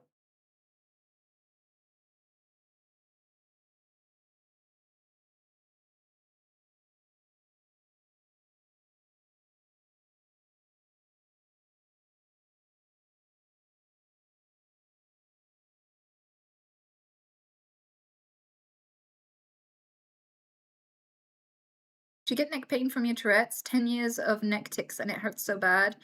Osteopathy has helped. It's like a science-backed alternative to chiropractors. That's really interesting. I have had aches and pains from my Tourette's, but luckily not so much with my neck. But I do have a tick where I go like this a lot, and there'll be like 8 crunches in my neck. Like I have a tick where I'll click my neck, and I'm really concerned about it because apparently repeatedly clicking your neck can cause something called like an aortic hemorrhage or an aortic intersection, something. It's an aortic something, and it can kill you or give you a stroke. So you're not supposed to click your neck knots, and I can't help it. I just have to gamble it because my tick makes me do it like a few times a day, which makes me look creepy as fuck, especially first thing in the morning. So imagine me coming down like hair of my face, like coming down for my morning drink and my food and stuff. And like if anyone's there, they're just like morning, and I'm like what are you doing here? Like I genuinely have like those moments in horror movies where they go I do that just out of the blue, like a fucking rusty transformer. Like everything is all crunchy and it's creepy, and I know it's creepy, and people don't like hearing the sounds.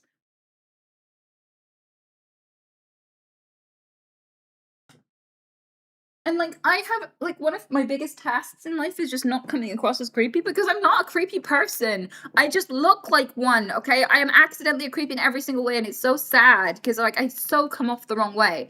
Like I have loads of skulls in my house.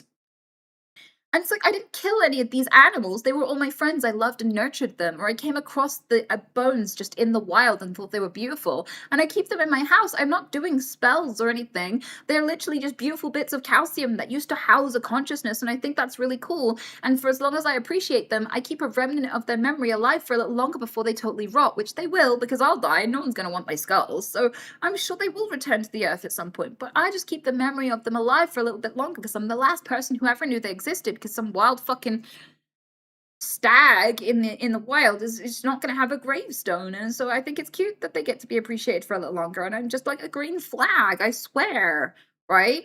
And like I showed people around my house, I built a bed, and like I had a pile of skulls in the corner of my room which had no furniture, and people like, it looks like a crack den. There's a mattress on the floor and a shrine to Bahamut in the corner. Like anyone who comes, she takes to bed, is going to be so fucking freaked out. And I'm like, no, it's not like that. I'm actually a nice person.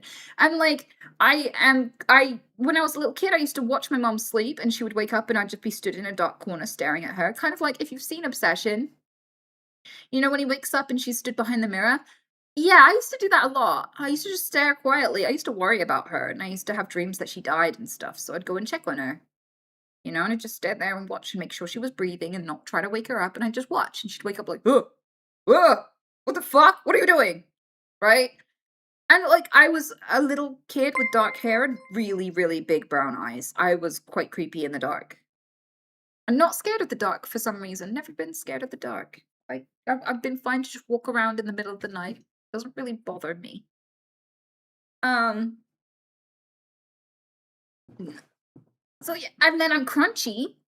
So I'm like crunchy when I move. You can hear my fucking bones. I'm only 38. You can hear me creaking my way over to you. Like the Grudge girl. Just crawling downstairs. Like she's broken, and like every move you can hear all her crunchy little broken bones. It's me, for no reason. I'm not a creep. I'm just crunchy.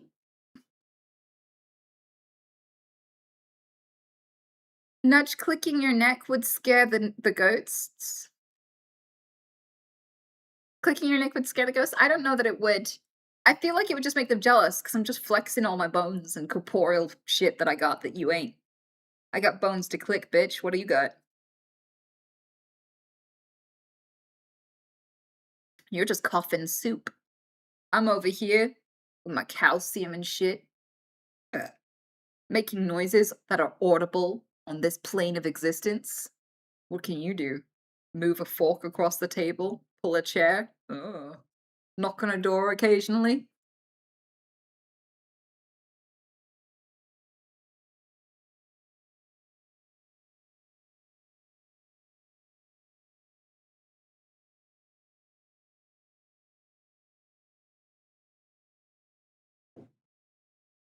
Not the average woman. Yeah, I'm not too concerned about ghosts, because usually they're helpful, and, like, even when they're not helpful, no one's died of ghosts. Ghosts has never been a cause of death. Albert says, sorry, Anita, but what would you do if you had an abusive Christian brother all your life and he used to manipulate and intimidate you, even going as far as to say, he'll kill you once? He'll kill you once? What would you do? If you've had a brother doing this your whole life, that says to me your parents know and haven't been doing jack shit. So if you're young, if I was young, I would be telling the parents. I'd be making recordings secretly, and I would be showing the parents. And if the parents are underwhelmed, I'd be like, listen, buddy, you're not gonna know your grandkids if I have to lose my childhood to this bitch, okay? So I'm going no contact to 18 if I'm not allowed to have a childhood. If I have to spend my life wondering if I'm gonna get murdered by my brother, you will never know your grandkids. I will be leaving. You will never, your connection to your bloodline ends at 18, okay? He needs therapy. He needs to be taken away from me. He needs to not have access to me. There is something wrong with him. I would even consider maybe putting him up for adoption into a home with no other women in it. But I'm not putting up with him. And just so you know, if he does try to kill me, I'm gonna win. Okay? He's not gonna live to see prison if he fucking tries. So you've got a choice to make. Because he's gonna grow up and he's gonna do that to his future wife. He's gonna do that to his future kids. If something isn't done about it now. So either way, this guy's probably going to prison. You only get to decide whether you still have contact with me. And I would do that with the evidence. I would secretly film him. Learn how to secretly film people on your phone. Get the footage. Play it to your parents. If you're an adult, get the footage. Play it to his support network and say, this is why I'm stepping away from him. There is no repairing it. I just thought you should all know for your own safety. Goodbye. People's blood ties to you do not entitle them to your time. They don't get to dibs your life and ruin it just because they're genetically similar to you. Your family are the people you choose. They are not the people that get a free license to abuse you. Their genetics entitle them to nothing. Just because he's your brother doesn't mean he gets to ruin anything or compromise your safety. Get rid of him. And by that I mean leave.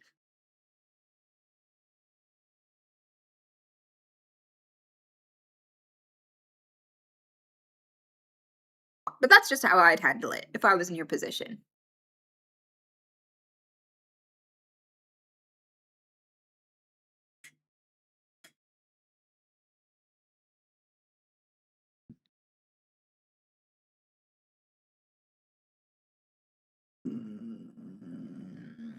Want to see my knee? It's screwed up. I'm good, thank you, but thanks for the offer. If you have it amputated, though, and they let you keep the kneecap, you can send it to me, though. I do like volunteered, consensually obtained bones. So if you have no use for it after it's amputated, I've got a home for it. But otherwise, good luck, and I hope you heal nicely.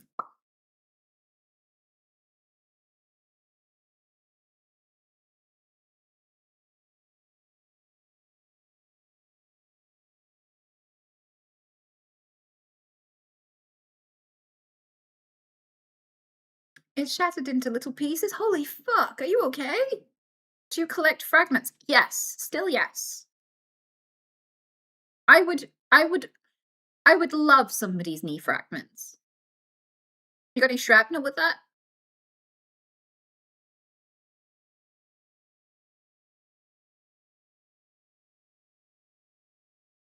Would you be allowed to keep human bones? I'm not sure I'm curious enough to Google that one. Yes, you are allowed to keep human bones. Ah, Ollie, thanks for the 10 gifties. I just saw that. Holy shit.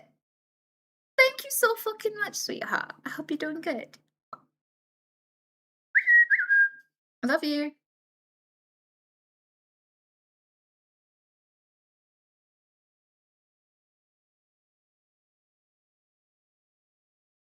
But yes, there are lots of dark facts about keeping dead bodies. For example, there are people who have books that are bound with human skin. And quite often what would happen is doctors from like the 18, 17, 1600s, right? They would often take and keep the skin of patients who had died and use it to bind books with. They would very commonly bind their books with women's skin and had a fetish for it and would make books with bound with breasts and things like this, breast skin, because they were fucking weird. And the thing was, if it was a person of color, they quite often exhumed and illegally stole bodies of people who were of color. They would dig them up, preserve their bones, use them, and they would hang them up in educational facilities to use as like example bones to teach students and stuff like this. And there has been a history in the United States and UK of people of color coming and being angry and protesting and trying to hold doctors account, and because they're white and because the people who were angry were black, nothing was done.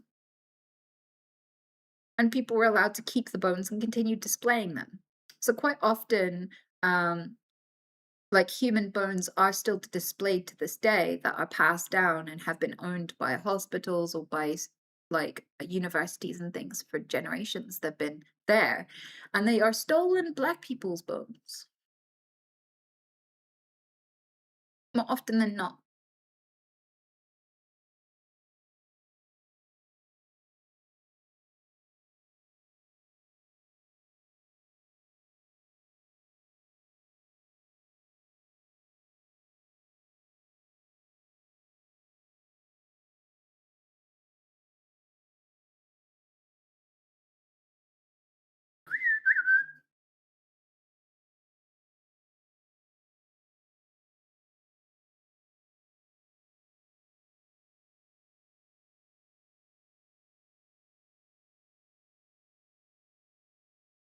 My parents think that they know the truth because they watch the news, and I beg to differ and think they are propagandized.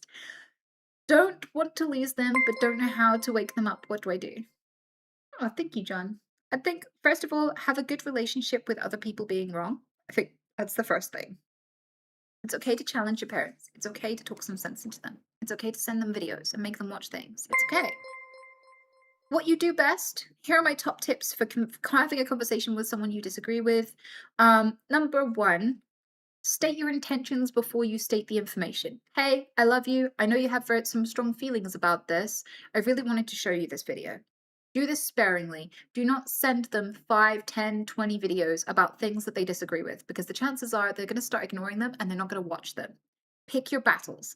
Pick things that where you read in the comment section it says, hey, I used to have these beliefs and this changed me. Look for those kinds of videos. Pick them wisely. Pick one, maybe two. Make them short, maybe 10 minutes as a teaser, and just be like, just so you know, there is more information out there, and the news has been bought by some corrupt people, so it's not a very accurate source of information. I want you to have the best and most updated information possible. You're welcome to believe whatever you want. I just want you to be the best informed. That can be really helpful. State your intentions before you give them new information. And if it's, I just want to be closer to you, I just want you to be well informed, I just don't want you to be lied to, I just want to protect you, I'm just looking out for you, love you. Don't make it an argument. You're wrong about this. Here's the proof. You stuck up bitch. Like that, no one's going to watch your video. No one's going to listen to you. And even if it's right, they're not going to concede that it's right because it's going to feel degrading, right? The next thing is people have a right to be wrong, and you're going to have to untie your relationship with people from them being right, okay? Everyone is free to believe whatever the fuck they want to, and if they're not causing anyone any harm, they can be as wrong as they like. You're actually wrong about more things than you think. All of us are wrong about a bunch of shit. We're human, we're stupid, we can't know everything, and there's lots of conflicting information out there. All of us are wrong about a huge percentage of stuff. We just don't know it. That's why we believe everything we do, because we don't know how much of it is wrong. So, part of being free is being free to have whatever opinion you like, be able to say whatever you like, do whatever you like, right? You have to just let go of the idea that people have to align with you on everything in order to get on with them. Otherwise, it will haunt you and isolate you for the rest of your life. It's part of being mature. Being mature is going, I think you're wrong, but you have a right to be wrong. I think you're wrong, but I'm not right about everything. Maybe I'm in the wrong. I think you're wrong, but I still love hanging out with you. I still appreciate you. I'm still grateful that I'm alive today because of you. And so what you do with people is they're going to have different opinions from you. You're just going to have to learn where you intersect. You're going to have to let that go and just be like, yeah, but I like having a pint with them. Yeah, but I like going on a walk with them. Yeah, but they're my family and I like having Christmas with them. And you do the things you love and you leave behind the things that you don't like so much. If watching TV with them is horrible because they go on some long fucking, what is it, diatribe about immigrants taking our jobs or whatever and you can't stand it, don't watch TV with them then. Be like, oh, look at the time, I'm off. You take the bits you love and you leave the parts you don't.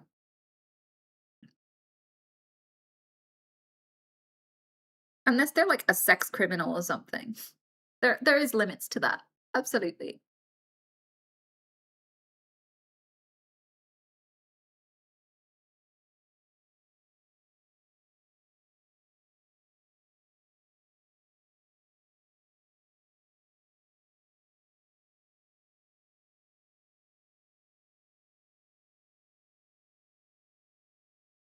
Yes, if they're actively horrible, yeet. Absolutely. I think it's pretty toxic to stay in a family of people that you cannot stand. I've seen family dynamics like that before, where I've gotten to know someone and I'm like, wow, this family is so close knit. I never experienced that growing up. What's that like? And I dip my head in and I'm like, what did they talk about? And it's like each other horribly whenever the other's out of earshot. It's horrible.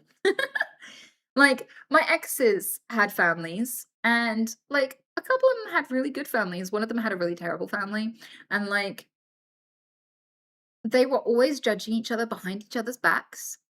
They were really untrustworthy, always backstabbing.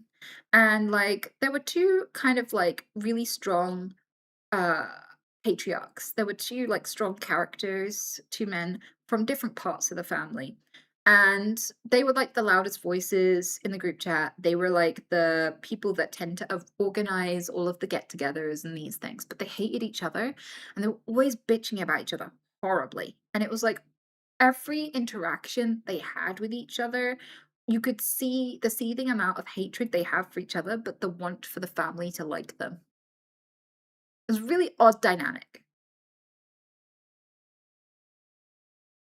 I have 1000% experienced that. Yeah, and I feel like if I had a family like that, I'd just not bother. I'd just be like, no, too much effort. I'd rather choose some awesome people than just force myself to endure these people because I'm related to them.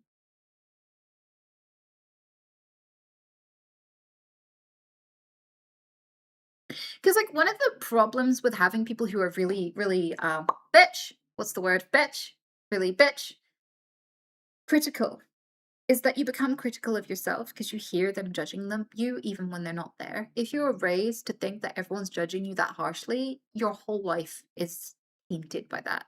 Your attitude towards yourself and your attitude towards others is really nasty, and there's an extreme amount of judgment. People who are judging themselves really horribly tend to judge other people really harshly too. A lot of judgy people come from judgy families who judge them really harshly, and they take on that judgment. They judge themselves really harshly, and then they judge others really harshly, and it's horrible and it's draining. So I think like if you've got like a backstabbing, gossipy family, I'd probably just abandon them, honestly. It sounds really terrible, but it's more terrible to let them ruin your life just because they're related to you.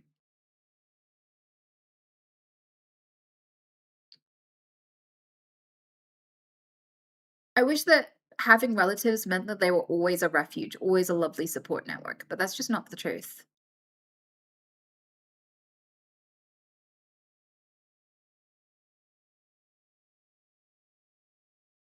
If you come to the USA, you should. The Bone Museum has the largest collection of human bones and spines. Wow, that sounds really interesting. I wonder where they got all of those bones and spines from.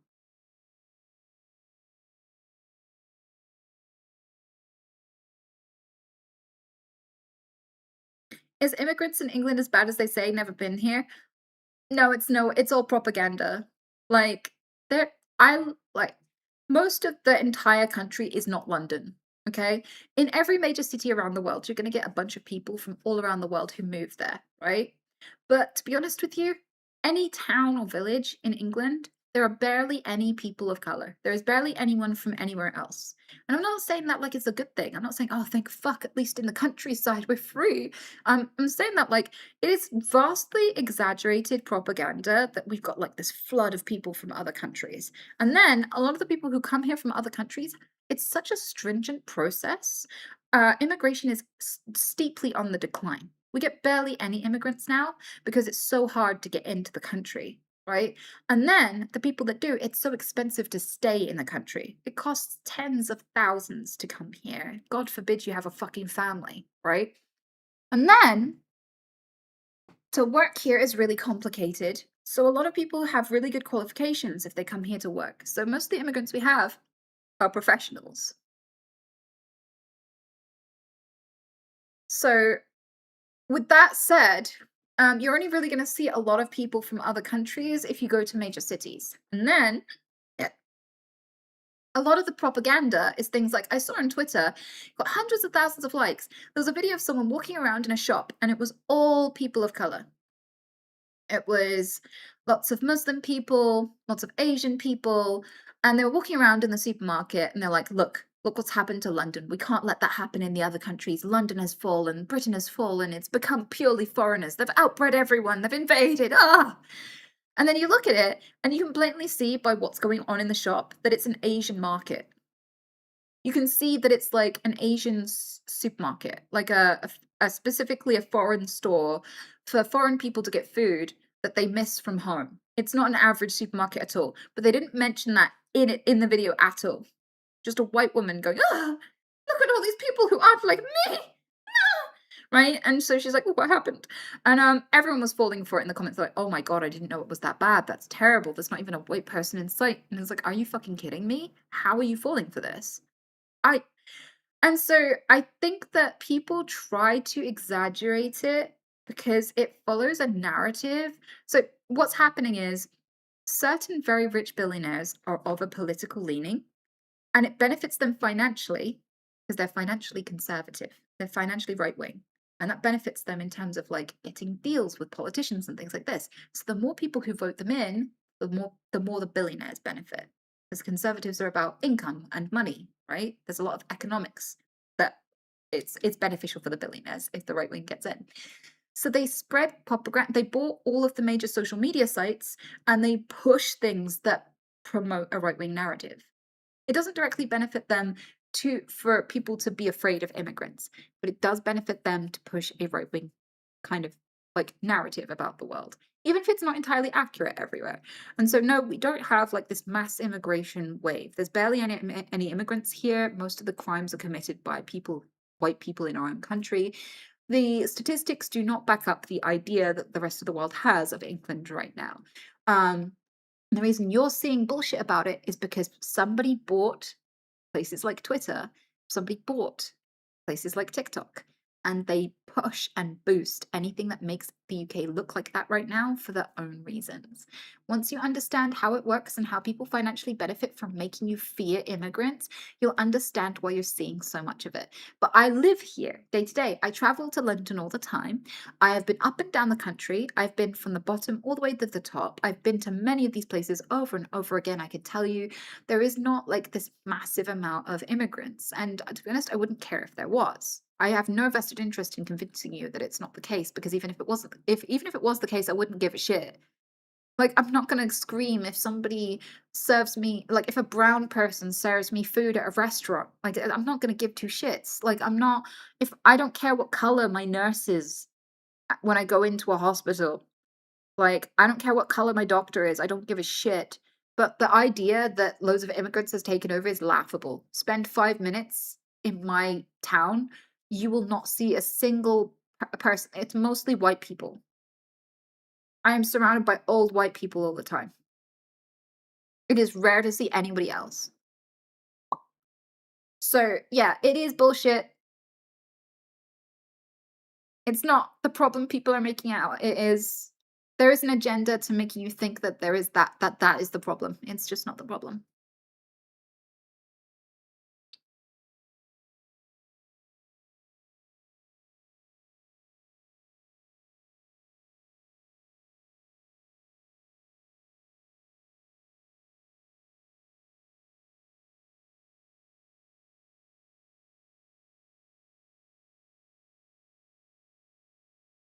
The UK is literally dependent on migrant doctors as well. Yeah, the waits are going to get longer the more doctors we get rid of.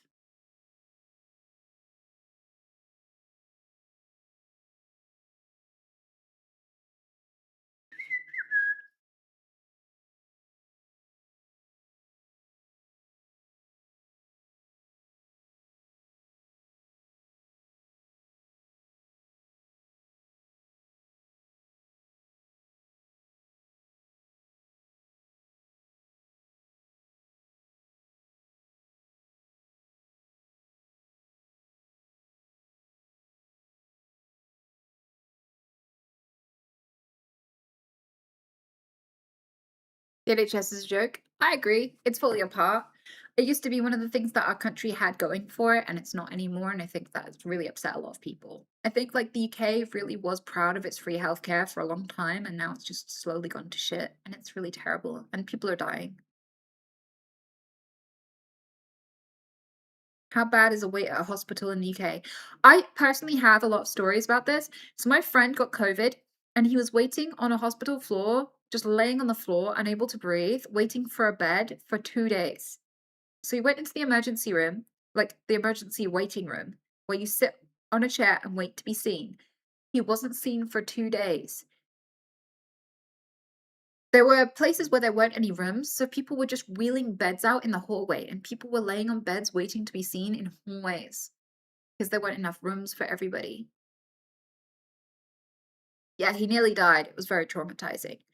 I talk to taxis all the time because I'm chatty and also I have to diffuse the tension because I have Tourette syndrome. So I make a lot of conversation with taxi drivers.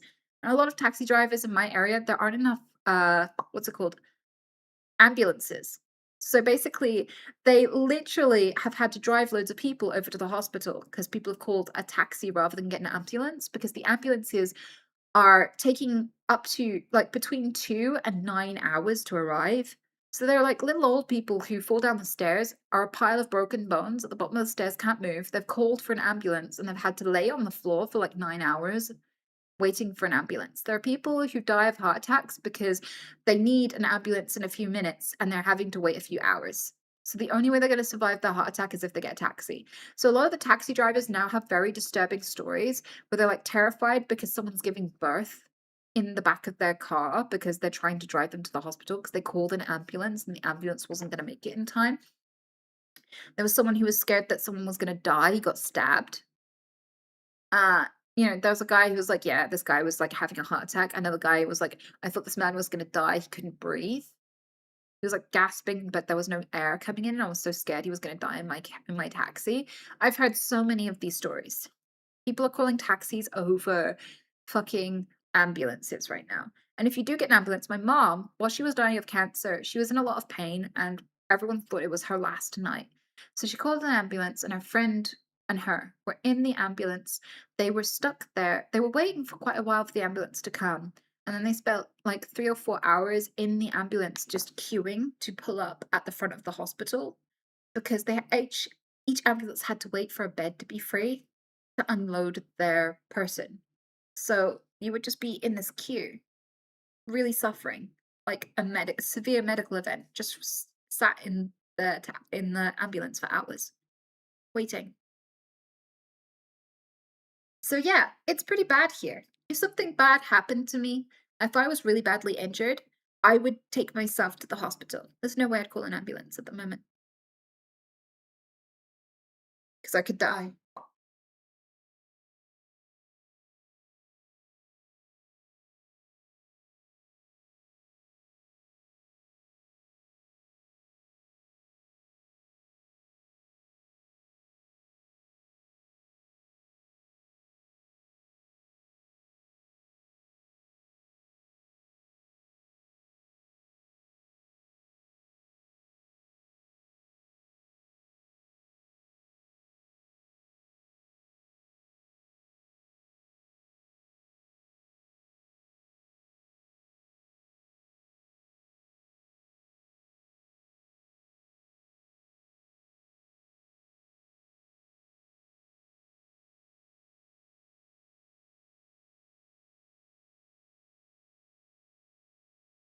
When my son was born, we had to get a taxi as we couldn't get an ambulance as it wasn't considered an emergency. That is grim. That is horrifying.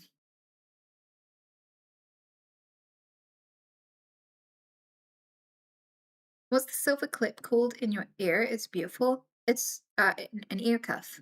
They're relatively cheap and easy to get. You can get them in lots of different designs. I quite like them.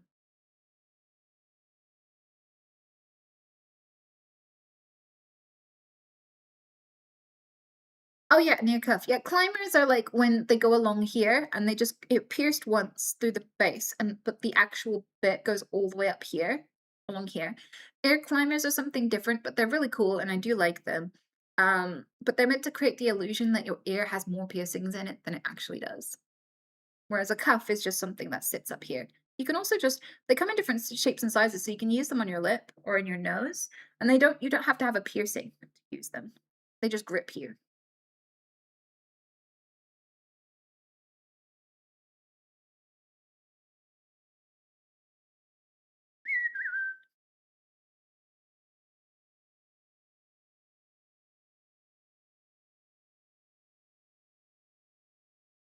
A lot of Western media is so much propaganda. That's the problem. I think everyone's craving something really reliable that holds itself to account, and where there are consequences for lying.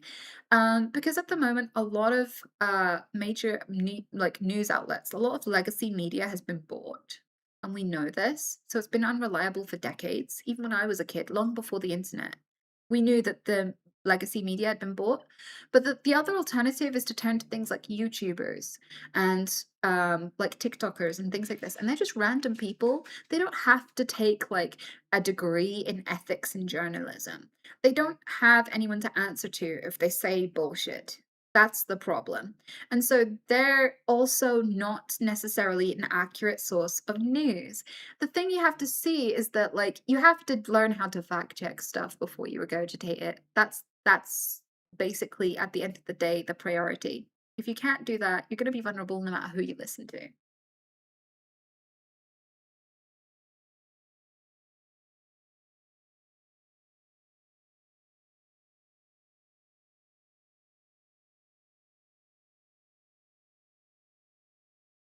But there is absolutely a reason why, after everyone fell out of love with legacy media and started relying on social media to learn things, that immediately the same people who bought the legacy media started buying the social media when they figured that out. That is the reason it got bought.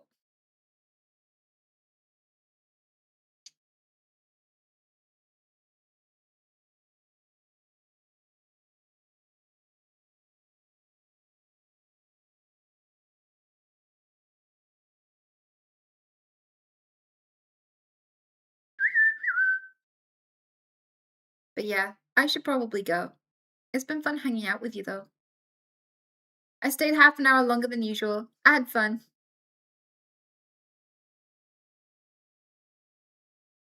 Yeah, bye everyone. I'll see you again soon. I may miss a stream this week, but I'm not sure which one because I'm going traveling. But I'll definitely be here Saturday. It's just I'm not sure whether I'll be here Thursday. It's either Thursday or Wednesday that I'm missing, but I'm not sure which one. Thank you, Sonny. And thank you all for the nudge fund money. I will be sure to give that to my therapist so that she can give more sessions to people who can't afford it. It's really awesome that you've all helped me to improve my community, like real life. I mean, I love my community, my streamer community, but I mean like my real in life, like people who live around me in my town. It's so nice to be able to give back to that community and be able to provide something important for them. So thank you for helping me achieve that. You're all amazing.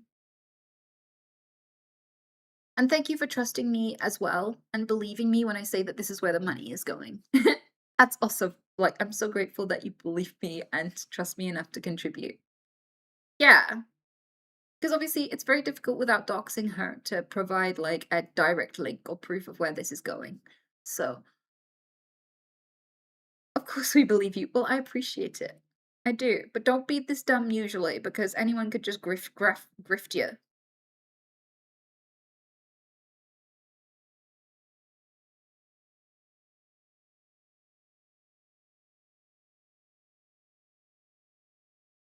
We look forward to the next random update you post on Twitter or whatever.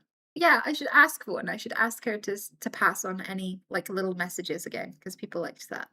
Maybe then you could see something of what it actually achieves. You gonna get the foods now?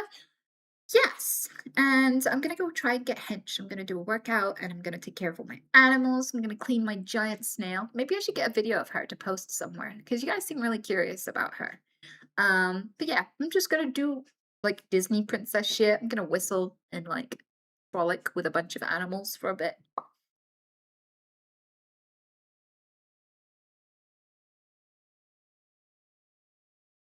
You have a good one, everyone. Take care of yourselves. See ya.